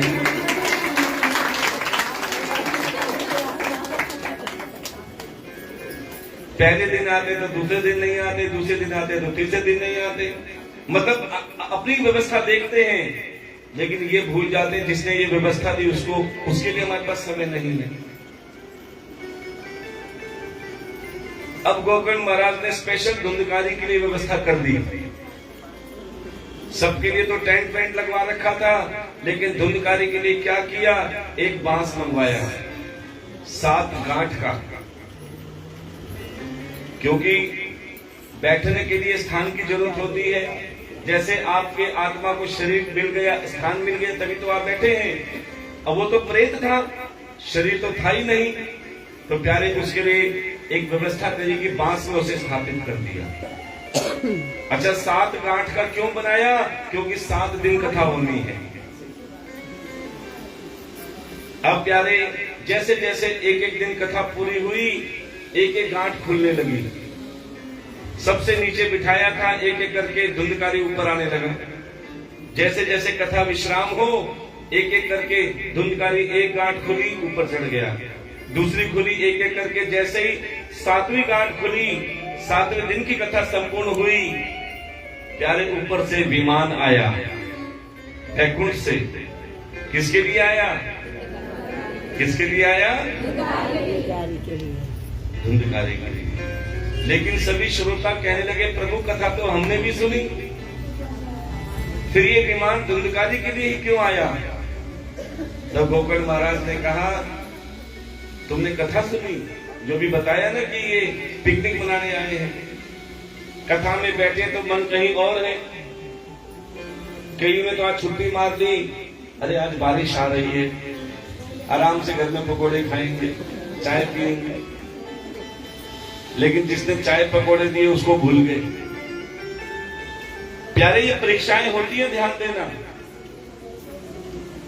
जीवन भर संसार के घर परिवार के बने रहे, प्यारे 7 दिन परमात्मा के बन के देख लेना, जीवन भर तुम्हें मेरा परमात्मा अपने चरणों में रखेगा। अब प्यारे सब कहने लगे धुंधकारी के लिए विमान क्यों आया? बोले इसने भूखे प्यासे रहकर 7 दिन तक एक स्थान पर कथा सुनी है। ध्यान देना, परमात्मा को पाने के लिए 3 चीजें जरूरी होनी चाहिए। 3 चीजें कौन सी हैं? सबसे पहला अपना आसन जीतना। आपने सुना होगा ना कथाओं में, पहले हजारों वर्ष तक तप किया जाता था, कोई एक स्थान पे बैठा रहता था, कोई खड़ा रहता था। ये क्या? अपना आसन जीतना। लेकिन कलयुग में तो तुम्हें छूट मिली है, सिर्फ 3 घंटे बैठना है, लेकिन उसमें भी दिक्कत आती है। 10 बार उठते हैं, 10 बार जाते हैं, कोई बैठते हैं तो थोड़ा इधर थोड़ा उधर। बोले महाराज जी घोड़ों में दर्द हो जाता है, क्या करें? कोई बात नहीं, ये भी जरूरी है। तो सबसे पहला अपना आसन जीतना, दूसरा अपनी वाणी को जीतना। देखो कथा में आकर जब सुनने की बारी आती तो कोई कथा नहीं सुनता, आपस में बतियाते रहते हैं, और जब बोलने की बारी आती तो चुप हो जाते हैं। हम बार बार कहते हैं आज का ना बोलना तुम्हें कल याद आएगा, आज का ना बोलना तुम्हें कल याद आएगा। प्यारे कल तू बोलना भी चाहेगा तो बोल नहीं पाएगा। इसीलिए कहते हैं परमात्मा ने शक्ति दी है बोलने की, तो प्रेम से बोलना पड़ेगा, जोर से बोलना पड़ेगा, ये बात। और जब कथा हो तो अपनी वाणी को विराम दें, प्रेम से कानों के छिद्रों को खोल दो, ना जाने कौन सा शब्द तुम्हारा जीवन बदल दे। और ये सच बात है, जो 7 दिन एकाग्रपन से कथा सुनता है प्यारे, उसके लिए विमान जरूर आता है। कि एक कथा में एक बूढ़े बाबा और बूढ़ी मैया कथा सुन रहे थे। भगवान इतने प्रसन्न हुए, उन दोनों के लिए विमान भेज दिया बैकुंठ से। जैसे ही विमान आया, बूढ़े बाबा से कहा कि बूढ़े बाबा आपने प्रेम से कथा सुनी है, चलो तुम्हें बैकुंठ ले चलते हैं। बूढ़े बाबा ने क्या कहा पता है? मैं क्यों नहीं जाऊंगा। बोले क्यों नहीं चलोगे? बोले मेरी बुढ़िया का ख्याल कौन रखेगा? विमान आया है लेने के लिए, लेकिन अभी भी मोह में अटके कि बुढ़िया का ख्याल कौन रखेगा। अब बूढ़ी मैया के पास विमान आया, बोले चल मैया तूने प्रेम से कथा सुनी है, चल तुझे बैकुंठ ले चलती हूँ। बोले मैं भी नहीं जाऊंगी। बोले क्यों? मेरे बूढ़े का ख्याल कौन रखेगा। प्यारे, इसी मोह से आदमी तरता नहीं है। एक बूढ़ी मैया का बुलावा आया, कहते आभास हो जाता है जब अंत समय आता है, जब धर्मराज के दर्शन होते हैं ना, तो कुछ समय तुम्हें दिया जाता है कि जो तूने पाप और सत्कर्म किए हैं उसका चिट्ठा दिखाने के लिए। अब यमराज आए और उस बूढ़ी मैया से कहने लगे चल मैया तेरा बुलावा आ गया है, तुझे देख के चलता हूं। बूढ़ी मैया ने कहा महाराज मैं चल तो लूंगी, लेकिन मुझे 5 मिनट उधार दे दो। कितने? 5 मिनट। बोले पूरी जिंदगी तेरे को दी, तब तो तूने कुछ नहीं किया, अब 5 मिनट में क्या कर लेगी? बोले महाराज जो किया उसका मैं थोड़ा बच्चों को समझा दूं। तो कहते चल ठीक है 5 मिनट किस किस के लिए लेना चाहती है? तो बूढ़ी मैया क्या कहती है, बड़े ध्यान से सुनना और पीछे पीछे बोलना, मीठी मीठी तालियों के साथ। स्वर्ग का सो आयो तेरी धूम संदेशो आयो राम जोर संतो। स्वर्ग का सो आयो तेरी धूम संदेशो आयो राम संतो। स्वर्ग का सो आयो तेरी धूम संदेशो आयो राम जोर संतो। स्वर्ग का सो आयो तेरी धूम संदेशो आयो राम। उठाइए ना अपने हाथों को, तालियों की सेवा में लगाइए।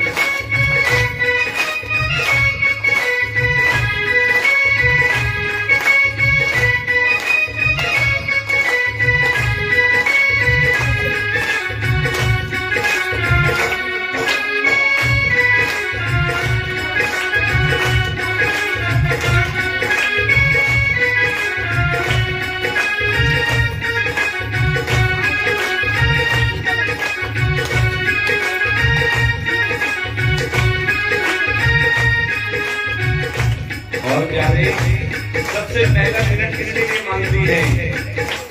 1 मिनट जो माने जो करोगे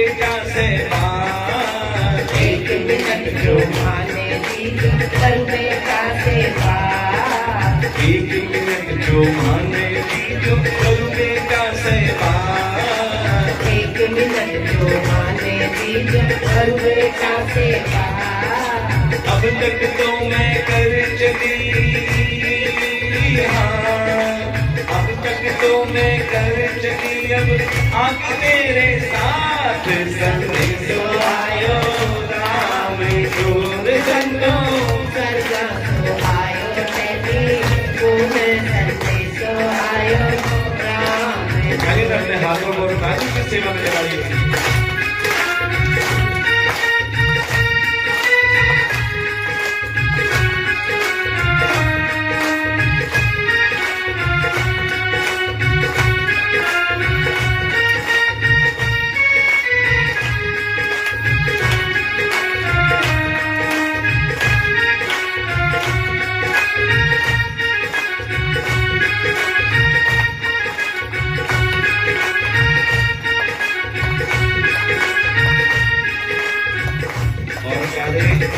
अगला मिनट मांगती है किसके लिए? बहुओं के लिए। क्या कहती है? 1 मिनट जो माने दीजो करूं बहुआ सेवा। 1 मिनट जो माने दीजो करूं बहुआ सेवा। 1 मिनट जो माने दीजो करूं बहुआ सेवा। 1 मिनट जो माने दीजो करूं बहुआ सेवा। और क्या कहती है? ये सासू माँ जब से बहू आई है ना, कई हमारे पास बहू रानी भी आती हैं, बोले महाराज जी हम अपनी सासू माँ से बहुत परेशान हैं। मैंने क्यों? बोले जब देखो रोक टोक करती रहती है, यहाँ मत जा वहां मत जा, इससे मत बोल उससे मत बोल। अब कई बार सासू माँ भी आती है, मैं क्यों परेशान करती हूँ बहू को? बोले महाराज सच बताऊं, मैंने अपनी बहू को सोने चांदी में तोड़ रखा है। फिर हमने बहू को बुलाया, अरे बहू रानी तुम्हारी सासू माँ कहती तुम्हें सोने चांदी में तोड़ रखा है। तब बहू रानी कहती बोले महाराज ना हमें सोने से प्रेम है ना हमें चांदी से प्रेम है। बोले फिर कलेश काहे का है? बोले ना हमें सोने से प्रेम है या चांदी से प्रेम है। बोले हमें तो लोहे का टुकड़ा चाहिए। वही लोहे का टुकड़ा कहाँ? सासू जी की कमर में बंधी हुई। तो लोहे का टुकड़ा क्या है? अब सासू माँ कहती है अरे बहू ये लोहे का टुकड़ा मैं तेरे को जीते जी तो दूंगी नहीं। अब बहू रानी कहते इसके बिना मैं तुम्हें जीने भी नहीं दूंगी। यारे आज भी उसका कल भी उसका, एक बार कहकर देख लेना। 1 मिनट जो माने दीजो करूं बहुआ सेवा। 1 मिनट जो माने दीजो करूं बहुआ सेवा। अलमारी में जेवर रखा है, अलमारी में जेवर रखा है। आपस में दीजो बात संदेश आयो राम चोर संतो सर्गा तो आयो तेरी पूर्ण संदेश आयो राम। और खाली अपने हाथों को काबू की सेवा में लगाई।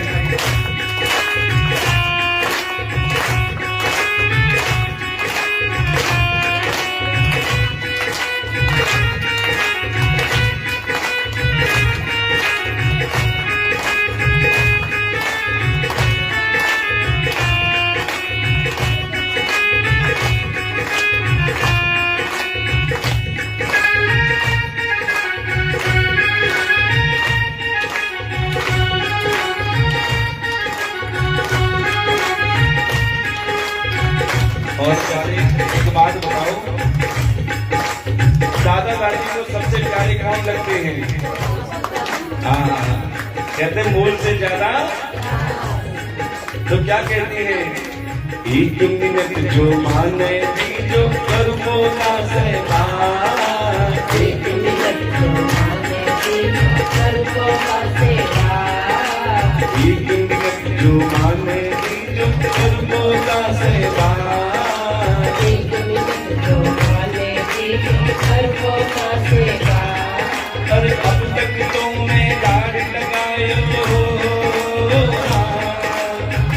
बालक को मैं लाड लगायो, कोने लड़ावे थारो, लाड संदेशो आयो राम को। लल्लो सरगा सो आयो तेरी, कोने संदेशो आयो राम को। और एक बात बताओ, एक माँ को सबसे प्यारी कौन लगती है? बेटी। कल बताया था ना, बेटा तो मतलब के लिए आता है। माँ 2000 दियो, 5000 दियो, 10,000 दियो। लेकिन एक सच्चाई और बताए, जब पिताजी थके हारे रात को घर आते हैं ना, तो बेटा जागा हुआ भी आंख बंद करके सो जाएगा, कहीं पानी ना पिलाना पड़ जाए। और बेटी सोई हुई भी जाग जाती है, पिता के पैरों की आहट से, लो पिताजी पानी पड़े, खाना बना देती हूँ। प्यारे बेटी जब तक माता पिता के घर में रहती है तब तक भी ख्याल रखती है, और दूर ससुराल चली जाएगी तो भी बार बार फोन करके पूछती है, माँ तू ठीक तो है, कोई परेशानी है तो मैं आ जाती हूँ। और ये सच है, बेटी दूर रहकर भी पास में है और बेटा पास रहकर भी। और प्यारे वही बेटी के लिए क्या कहती है, एक मिनट जो माने दी जो कर बेटी से बात, एक मिनट जो माने दी कर बेटी से बात, एक मिनट जो माने दी जो कर बेटी से बात, एक मिनट जो माने दी कर बेटी से बात। हर पाने की मन में रह गई, मायरे की मन में रह गई, कोने भरे को तेरो भाते संदेशो आयो राम को। लल्लो सरगा सो आयो तेरी, कोने संदेशो आयो राम को। और जाते जाते आखिरी मिनट मांग रही है। यमराज कहने लगे किसके लिए चाहिए? बोले अपने स्वामी जी के लिए। क्या कहती है, एक मिनट जो माने दी जो करूं पति से बात, एक मिनट जो माने दी करूं पति से बात, एक मिनट जो माने दी जो करूं पति से बात, एक मिनट जो माने दी करूं पति से बात। थाली में सिंदूर भरा है,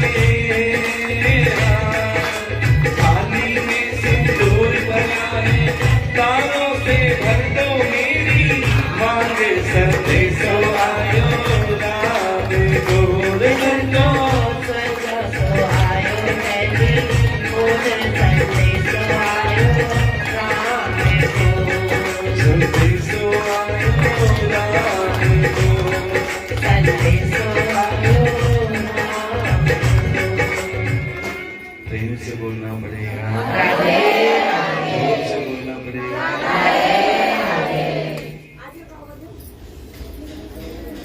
और प्यारे इस तरह भागवत कथा श्रवण करके प्यारे धुंधकारी जैसे प्रेत की भी मुक्ति हो गई। ध्यान देना,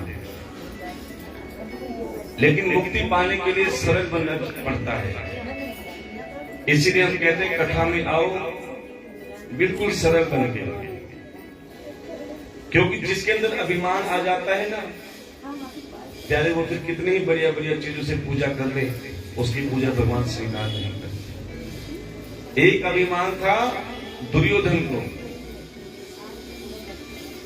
देखो आज लगभग 80% घरों में महाभारत हो रही है। क्यों हो रही है? क्योंकि 80% घरों में महाभारत के पात्र मौजूद हैं। पात्र कहते हैं कलाकार को।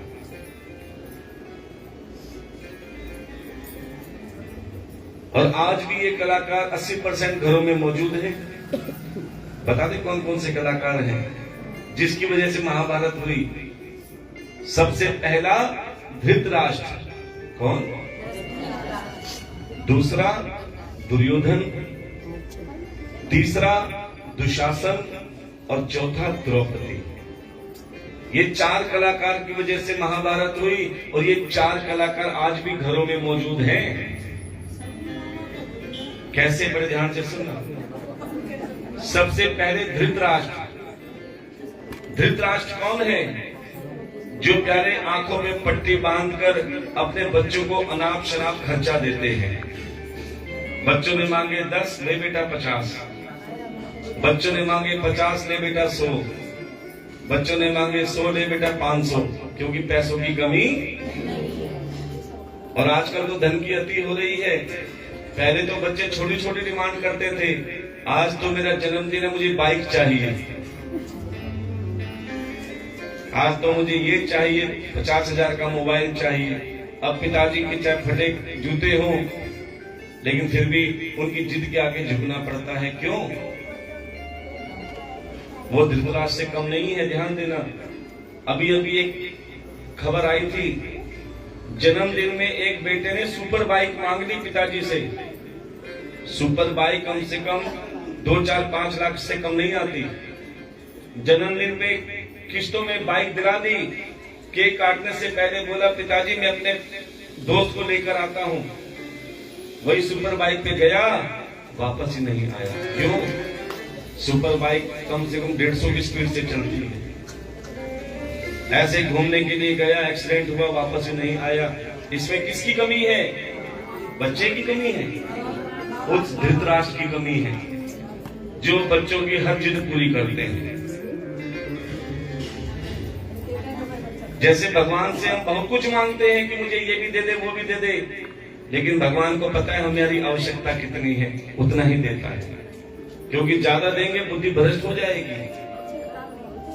इसीलिए धृतराष्ट्र मत बनना, सबसे पहली बात। दूसरा, दुर्योधन। दुर्योधन कौन है? जो अपने भाइयों की संपत्ति पर आग गड़ाए, जो अपने माता पिता की संपत्ति पर आग गड़ाए। पहले भी संपत्ति के पीछे महाभारत हुई। दुर्योधन कहता था पांडव के लिए, मैं सुई गज भर भी जमीन नहीं दूंगा। और आज भी भाइयों में यही झगड़ा है, उस बड़े को ज्यादा क्यों दे दिया, छोटे को कम, मुझे दुकान, मुझे मकान, ये ज्ञान गिनती लगी रहती है। इसीलिए आज भाई भाई का दुश्मन बना है। आपने देखा होगा, पिता पुत्र को मार रहा है, पुत्र पिता को मार रहा है, भाई भाई को जहर दे रहा है। प्यारे, कभी कभी ये सुनकर, ये देखकर कलेजा कांप जाता है। क्या इस जमाने में कलेजा तक हिला देते हैं लोग। इस जमाने में कलेजा तक हिला देते लोग। सगे भाई को जहर हंस के पिला देते हैं लोग। सगे भाई को जहर हंस के पिला देते लोग। इस जमाने में कलेजा तक हिला देते हैं लोग। इस जमाने में कलेजा तक हिला देते लोग। सगे भाई को जहर हंस के पिला देते हैं लोग। सगे भाई को जहर हंस के पिला देते लोग। ये प्यारे, आज खून के रिश्ते पानी हो रहे हैं। सिर्फ पैसों की अहमियत समझी जाती है। अगर आपकी जेब में पैसे हैं तो सब कहेंगे आप कैसे हैं। लेकिन कहते हैं पैसे बिन प्यार कहाँ, पैसे बिन यार कहाँ। पैसे बिन यार कहाँ, पैसे बिन यार कहाँ। गैर तो गैर है अपनों का एतबार कहाँ।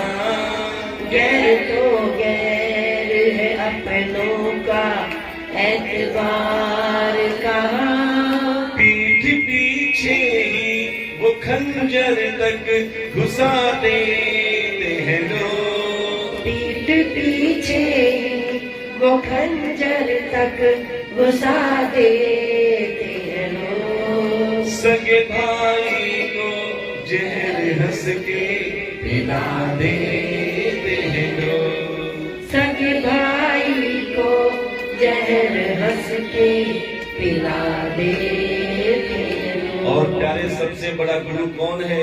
सबसे बड़ा गुरु है वक्त। वक्त इंसान की इंसान से पहचान करा देता है। कैसे? वक्त पड़ता है तो सब यार बदल जाते हैं। वक्त पड़ता है तो सब यार बदल जाते हैं। यार क्या चीज है घर वाले बदल जाते हैं। यार क्या चीज है घर वाले बदल जाते हैं। जिनसे करते थे वफा वही देते हैं दगा। जिनसे करते थे वफा वही देते हैं दगा। पीठ पीछे ही वो खंजर तक घुसा देते हैं लोग। पीठ पीछे ही वो खंजर तक घुसा देते हैं लोग। सगे भाई को जहर हंस के पिला देते हैं लोग। सगे भाई को जहर हंस के पिला देते हैं लोग। पिला देते हैं लोग। पिला देते हैं लोग। और प्यारे उसके बाद दुशासन, जिसने भरी सभा में द्रौपदी का चीर हरण किया, वस्त्र हरण किया। उस समय द्रौपदी ने कन्हैया को बुलाया, कन्हैया बचाने के लिए आ गए वस्त्रों के रूप में। लेकिन आज आप देख रहे हो महिलाओं का, कन्याओं का क्या हाल हो रहा है। समाचार देखते हो ना, किसी कन्या के 35 टुकड़े करके काट के रख दिया जाता है, किसी को कुकर में उबाल दिया जाता है, किसी को सैकड़ों किलोमीटर तक घसीटा जाता है। अभी शाहबाद डेयरी में आपने सुना होगा किस तरह पत्थरों से मार मार के उस छोटी सी कन्या का मर्डर किया। आज क्यों नहीं आते कन्हैया बचाने के लिए? क्योंकि प्यारे पहले दुशासन अकेला था। आज दुशासन हर मोहल्ले में, हर नुक्कड़ पे, हर गली में और तो और कई घरों में भी मौजूद हैं, जिसकी वजह से कन्याएं और महिलाएं न बाहर सुरक्षित हैं न घर में सुरक्षित हैं। उसके बाद चौथा कलाकार है द्रौपदी। द्रौपदी कौन? जो बिना सोचे समझे बोल दे। द्रौपदी ने बिना सोचे समझे क्या कहा था दुर्योधन से? अंधे का पुत्र। उसके बाद महाभारत आरंभ। और आज भी घरों में इसीलिए महाभारत हो रही है कि कोई भी किसी को भी बिना सोचे समझे बोल देता है। ये नहीं देखता सामने सास है, ससुर है, जेठ है, जेठानी है, बड़े बुजुर्ग हैं, जो मुंह में आया बोल दिया। आज हम आपसे निवेदन करते हैं, एक काम करना, अपने घर जब जाओगे ना कथा के बाद, सबसे पहले आईना देखना, आईने में अपना चेहरा देखना। आपको चेहरे में क्या दिखेगा? आपके होंठ धनुष की तरह दिखाई देंगे और उस धनुष रूपी धनुष में से शब्दों के तीर निकलते हैं। अगर वो तीर मीठे हुए तो किसी के दिल में प्रवेश कर जाएंगे, और प्यारे आपके कहे हुए शब्द कटु वचन हुए तो वो तीर किसी के दिल को छलनी कर देंगे। इसीलिए कहते हैं प्यारे, गुड़ मत दो गुड़ जैसी बात ही करना। ये शरीर क्या है? शरीर एक दुकान है और जुबान इसका ताला है। जब ये जुबान रूपी ताला खुलता है ना, तब पता चलता है कि दुकान सोने की है या कोयले की है। जेब में पैसे रखे हुए किसी को नहीं दिखेंगे, लेकिन जो मुंह से शब्द निकलते हैं ना, उससे पूरा अल्ट्रासाउंड हो जाता है ये दुकान किस चीज की है, सोने की है, हीरे की है या कोयले की है। इसीलिए कहते हैं जिस घर में मिठास नहीं होती उस घर में चींटियां भी नहीं आती। साधु संत महात्मा तो बहुत दूर की बात है। अगर आप अपने घर में संतों के चरण डलवाना चाहते हैं, अगर आप अपने घर में ठाकुर जी को बुलाना चाहते हैं, तो सबसे पहले अपना स्वभाव बदलो। अरे सबसे बड़ा भजन क्या है? आदत बुरी सुधार लो, हो गया भजन। हाँ, आदत बुरी सुधार लो, हो गया भजन। हाँ, मन की तरंग मार लो, हो गया भजन। हाँ, मन की तरंग मार लो, हो गया भजन। कटुता को मन से त्याग दो, सत्य वचन कहो। कटुता को मन से त्याग दो, सत्य वचन कहो। प्यारे, कटुता क्या है? कड़वे वचन। कोई तुम्हारे घर पे आए, प्यार से मुस्कुरा के एक गिलास पानी पिला दो, उसे आदर से बिठा दो, प्यारे वो बहुत खुश हो जाएगा, मानो उसे सब कुछ मिल गया। लेकिन कोई तुम्हारे घर पे आए, तुमने उसके लिए पूरी डाइनिंग टेबल सजा दी, गुलाब जामुन, रसगुल्ले, रसमलाई, ना जाने कितने पकवान रख दिए, और मुंह से क्या कहो? ये खा के देखो, कभी ऐसे रसमलाई खाई नहीं होगी तुमने, कभी गुलाब जामुन ऐसे देखे नहीं होंगे, खाकर देखो। एक ने प्रेम से पानी पिलाया, मेहमान प्रसन्न हो गया, और एक को तुम ताने दे देकर उसे पूछ रहे हो, तो प्यारे क्या उसका मन करेगा खाने का? तभी तो कहते हैं दुर्योधन का मेवा त्यागा।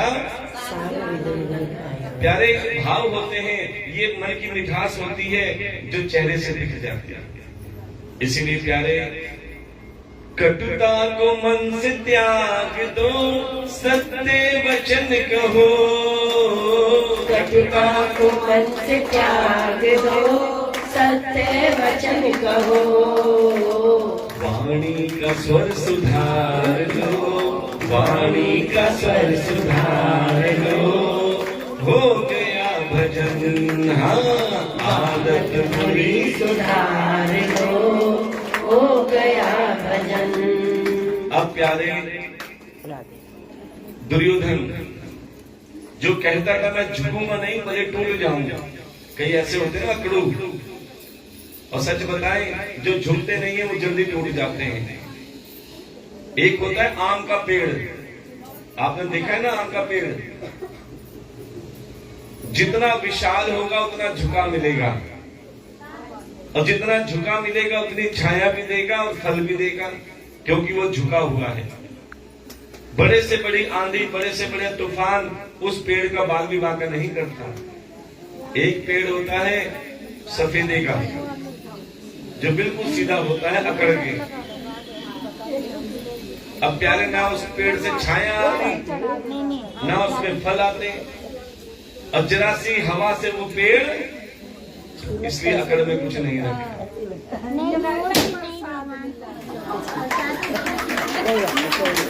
ये ठाकुर जी का एहसास है कि मैं भी आपके साथ हूँ, क्योंकि जहाँ कथा होती है ना, नित्यम कथा यत्र तत्र तिष्ठन्ति वैष्णवः कलिवाही नरास्ते वै या अर्चन्ति सदा मम, कि जहाँ हरि का गुणगान होता है प्यारे, वहाँ हरि विराजमान होते हैं। अब प्यारे, दुर्योधन जो कहता था भले टूट जाऊं लेकिन झुकूंगा नहीं। अब प्यारे, इसी अकड़पन से क्या हुआ, जब महाभारत हुई तो भीमसेन की गदा से दुर्योधन की जांघ टूट गई। अब दुर्योधन ने अश्वत्थामा से कहा कि अश्वत्थामा जाओ, पांडव के शीश काट कर लाकर मुझे दो, तब मेरे मन को शांति मिलेगी। अब अश्वत्थामा गए पांडव के महल में, अंधेरे का समय था, तलवार हाथ में थी, लेकिन अंधेरे में ये देखना भूल गए कि पांडव सो रहे हैं या पांडव पुत्र सो रहे हैं। एक एक करके पांचों पांडव पुत्रों के शीश काट दिए, और शीश काट के खुश होकर अश्वत्थामा दुर्योधन के पास आए, बोले लो मैं पांडव के शीश काट कर ले आया। प्यारे जैसे ही दुर्योधन ने पांडव के पुत्रों के शीश देखे, दुर्योधन बोल पड़ा, अरे अश्वत्थामा तूने ये क्या कर दिया? मैंने तुझसे पांडव के शीश लाने को कहे थे, तो उनके पुत्रों के शीश ले आया। अब दुर्योधन कहता है कि माना कि मैं बहुत बड़ा पापी हूं, कुछ छोटे वाला छोटे वाला माना कि मैं बहुत बड़ा पापी हूं, लेकिन जो तूने पाप किया है वो माफी के काबिल नहीं, इसका भुगतान तुझे करना पड़ेगा। क्या हुआ? हाँ जी, बातें ना करें, ठाकुर जी आ जाएंगे।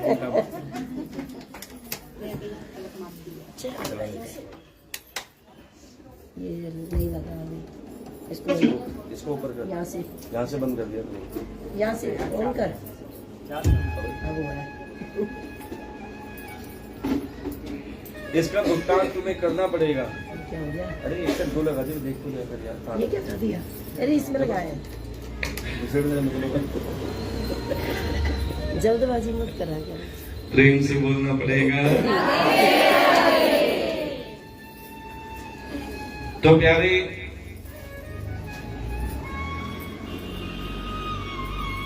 दुर्योधन ने कहा कि माना कि मैं बहुत बड़ा पापी हूं, लेकिन जो तूने पाप किया है वो माफी के काबिल नहीं, इसका भुगतान तुझे करना पड़ेगा।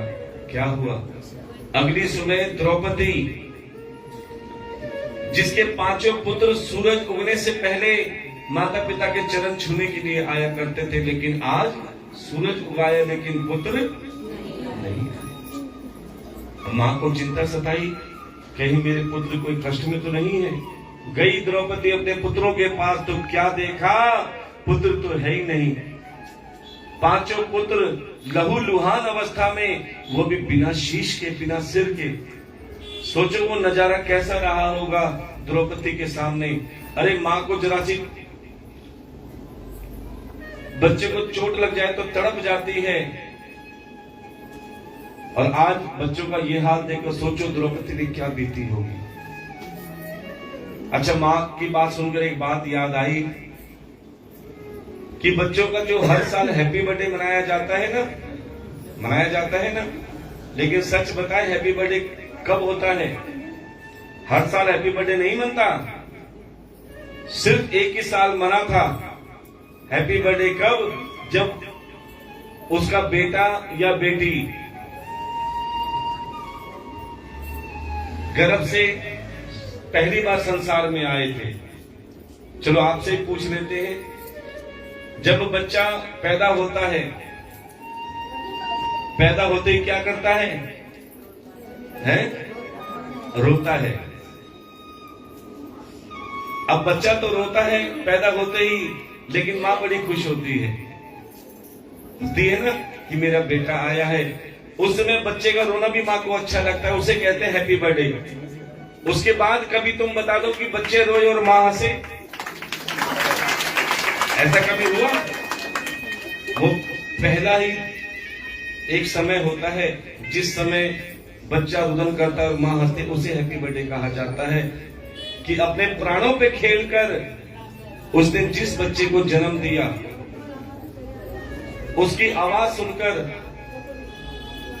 वो अपने दर्द को भूल जाती है। लेकिन सच बताएं, उस समय उस बच्चे का रोना सब सुनते हैं। बड़े ध्यान से सुनना, उस समय उस बच्चे का रोना सब सुनते हैं, लेकिन प्यारे बुढ़ापे में जब वो मां रोती है ना, तो कोई उसका रोना नहीं सुनता। इसलिए कहा जाता है, हम कथा में कहते हैं कि प्यारे भगवान को बाद में पूजना, पहले घर में बैठी अपनी माँ बाप को पूज लेना।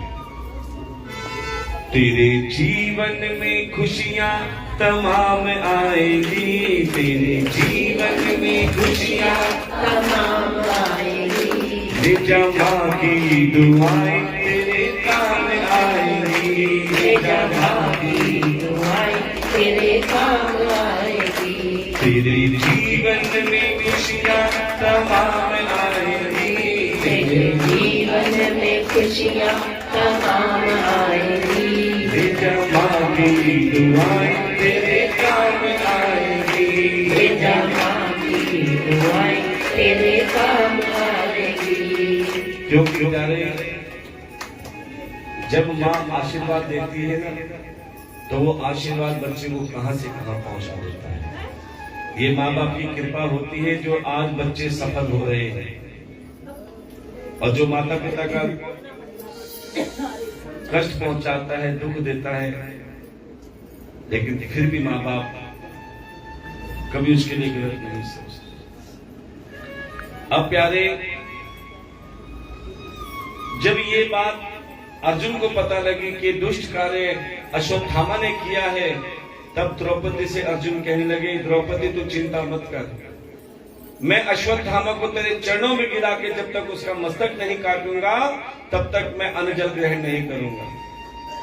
अर्जुन अश्वत्थामा को लाए, पकड़ के द्रौपदी के चरणों में गिराया, तलवार निकाली और जैसे ही मारने जा रहे थे तभी द्रौपदी ने हाथ जोड़ ली कि प्रभु इसे मत मारो।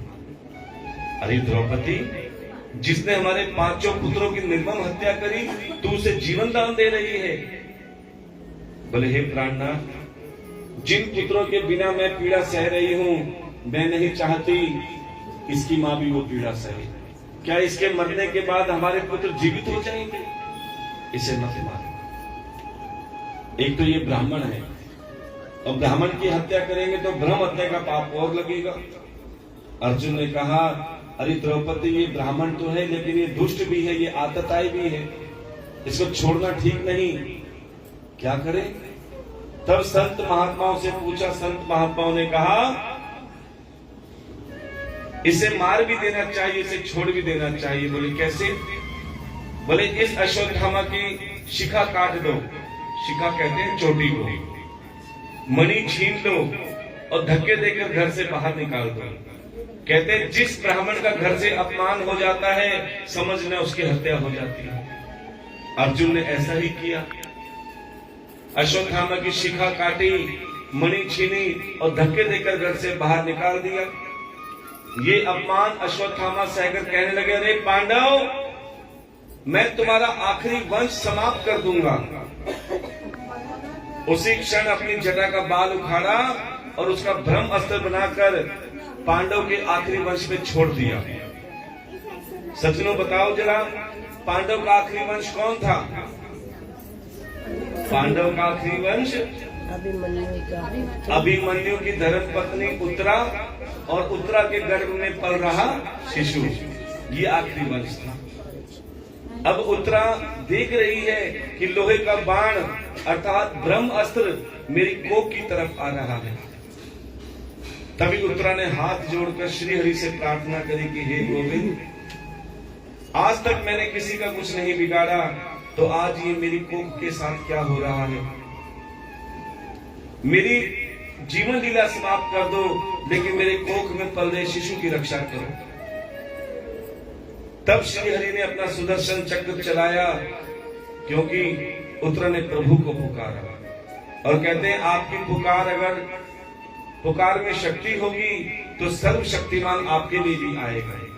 लेकिन आपको कहना पड़ेगा जो उत्तरा ने कहा, गोविंद चले आओ, गोपाल चले आओ, गोविंद चले आओ, गोपाल चले आओ। आपने बच्चों को देखा है, जब रोते हैं तो दोनों हाथ ऊपर उठाते हैं, उसे पता है कि मेरी पुकार से मेरी माँ सारे काम छोड़कर मुझे संभाल लेगी। तो आप भी प्यारे एक बार दोनों हाथ ऊपर उठाओ, क्या पता मेरा ठाकुर आपको संभालेगा। तो यही कहना है, गोविंद चले आओ, गोपाल चले आओ, गोविंद चले आओ, गोपाल चले आओ, गोविंद चले आओ, गोपाल चले आओ, गोविंद चले आओ, गोपाल चले आओ। हे मुरलीधर आनंद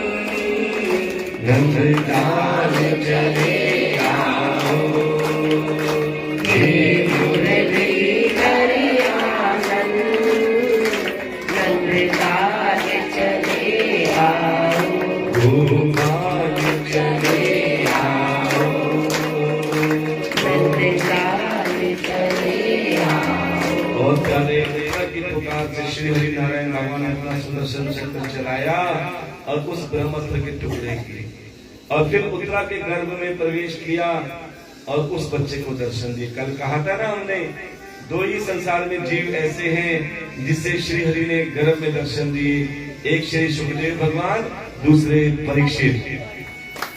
कुछ समय बाद उस उत्तरा के पुत्र हुआ, ब्राह्मण ने उसका नाम रखा परीक्षित। देखो परीक्षित का अर्थ क्या होता है? पररक्षित, जो दूसरों की रक्षा के लिए। अब ब्राह्मण ने उसका भविष्य बताया कि बड़े होके ऐसे राजा बनेंगे जिसके राज्य में कभी अधर्म नहीं होगा।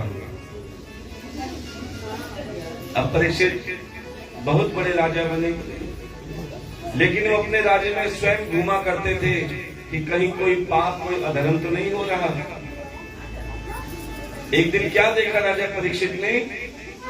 जब अपने राज्य में घूम रहे थे तो एक राक्षस एक बैल को मार रहा था। किसको मार रहा था? वो भी बेचारा एक पैर का। वैसे बैल के कितने पैर होते हैं? 4, लेकिन एक पैर का। और ये हालत देखकर पास में गौ माता रो रही थी। ये नजारा देखकर राजा परीक्षित हैरान कि मेरे राज्य में इतना बड़ा अनर्थ, इतना बड़ा अधर्म, इतना बड़ा पाप, मैं ये होने नहीं दूंगा। तलवार निकाली और उस राक्षस को मारने के लिए दौड़ पड़े। तभी मन में आया कि बिना सोचे समझे कोई कार्य नहीं करना चाहिए, देखो तो सही बात क्या है। राजा परीक्षित ने सबसे पहले गौ माता से पूछा जो रो रही थी।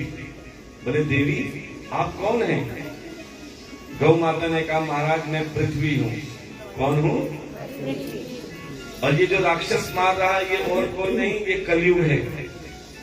और जिस बैल को मार रहा है वो भी एक पैर का, वो और कोई नहीं, वो धर्म है। जैसे बैल के 4 पैर होते हैं ना, ऐसे धर्म के 4 चरण होते हैं। कितने चरण होते हैं? अब 4 चरण ध्यान से सुनना, आपका टेस्ट लिया जाएगा।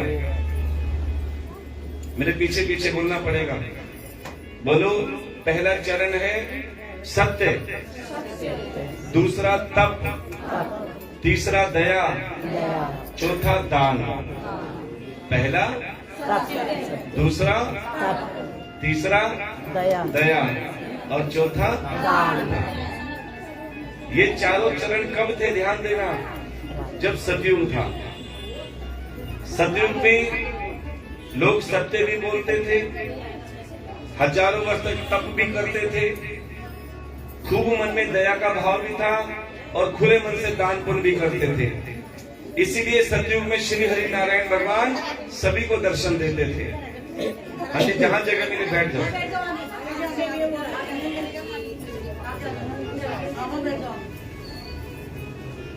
अच्छा, एक बड़ी विचित्र बात देखी है हमने। अब तो खैर मौसम बहुत अच्छा है। जब गर्मी होती है ना, जब माताएं बहनें कथा में आती हैं, व्यासपीठ पे ध्यान नहीं, सबसे पहले देखते पंखा कहाँ लगा हुआ है। अब पंखा मिल गया, फिर अपनी पक्की सहेली को ढूंढती हैं। जैसे वो कहते हैं इधर आ जाए, इधर आ जाए। अब पक्की सहेली भी मिल गई, पंखा भी मिल गया, सहेली भी मिल गई। अभी भी कथा में ध्यान नहीं, अरे बहन बड़े दिनों बाद मिली।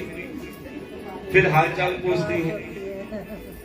क्योंकि प्यारे, ये जिस भागवत कथा में आप आए हो ना, कोशिश किया करो प्रवेश करते ही आपका मन, आपका ध्यान, आपके नेत्र व्यासपीठ पे टिक जाएंगे। तो प्यारे, एक दिन में ना सही, एक ना एक दिन तुम्हें भगवान के दर्शन जरूर होंगे। सही तो बाद में भी मिल जाएगी। तो सज्जनों, कि धर्म के 4 चरण सतयुग में लोग सत्य भी बोलते थे, तप भी करते थे, दया का भाव भी था, खूब दान पुण्य करते थे। इसलिए सतयुग में श्री हरि नारायण भगवान सबको दर्शन देते थे। लेकिन जैसे ही सतयुग गया सत्य चला गया, यानी धर्म का एक चरण समाप्त। अब त्रेता युग में 3 चरण रह गए, दया, तप, दया और दान।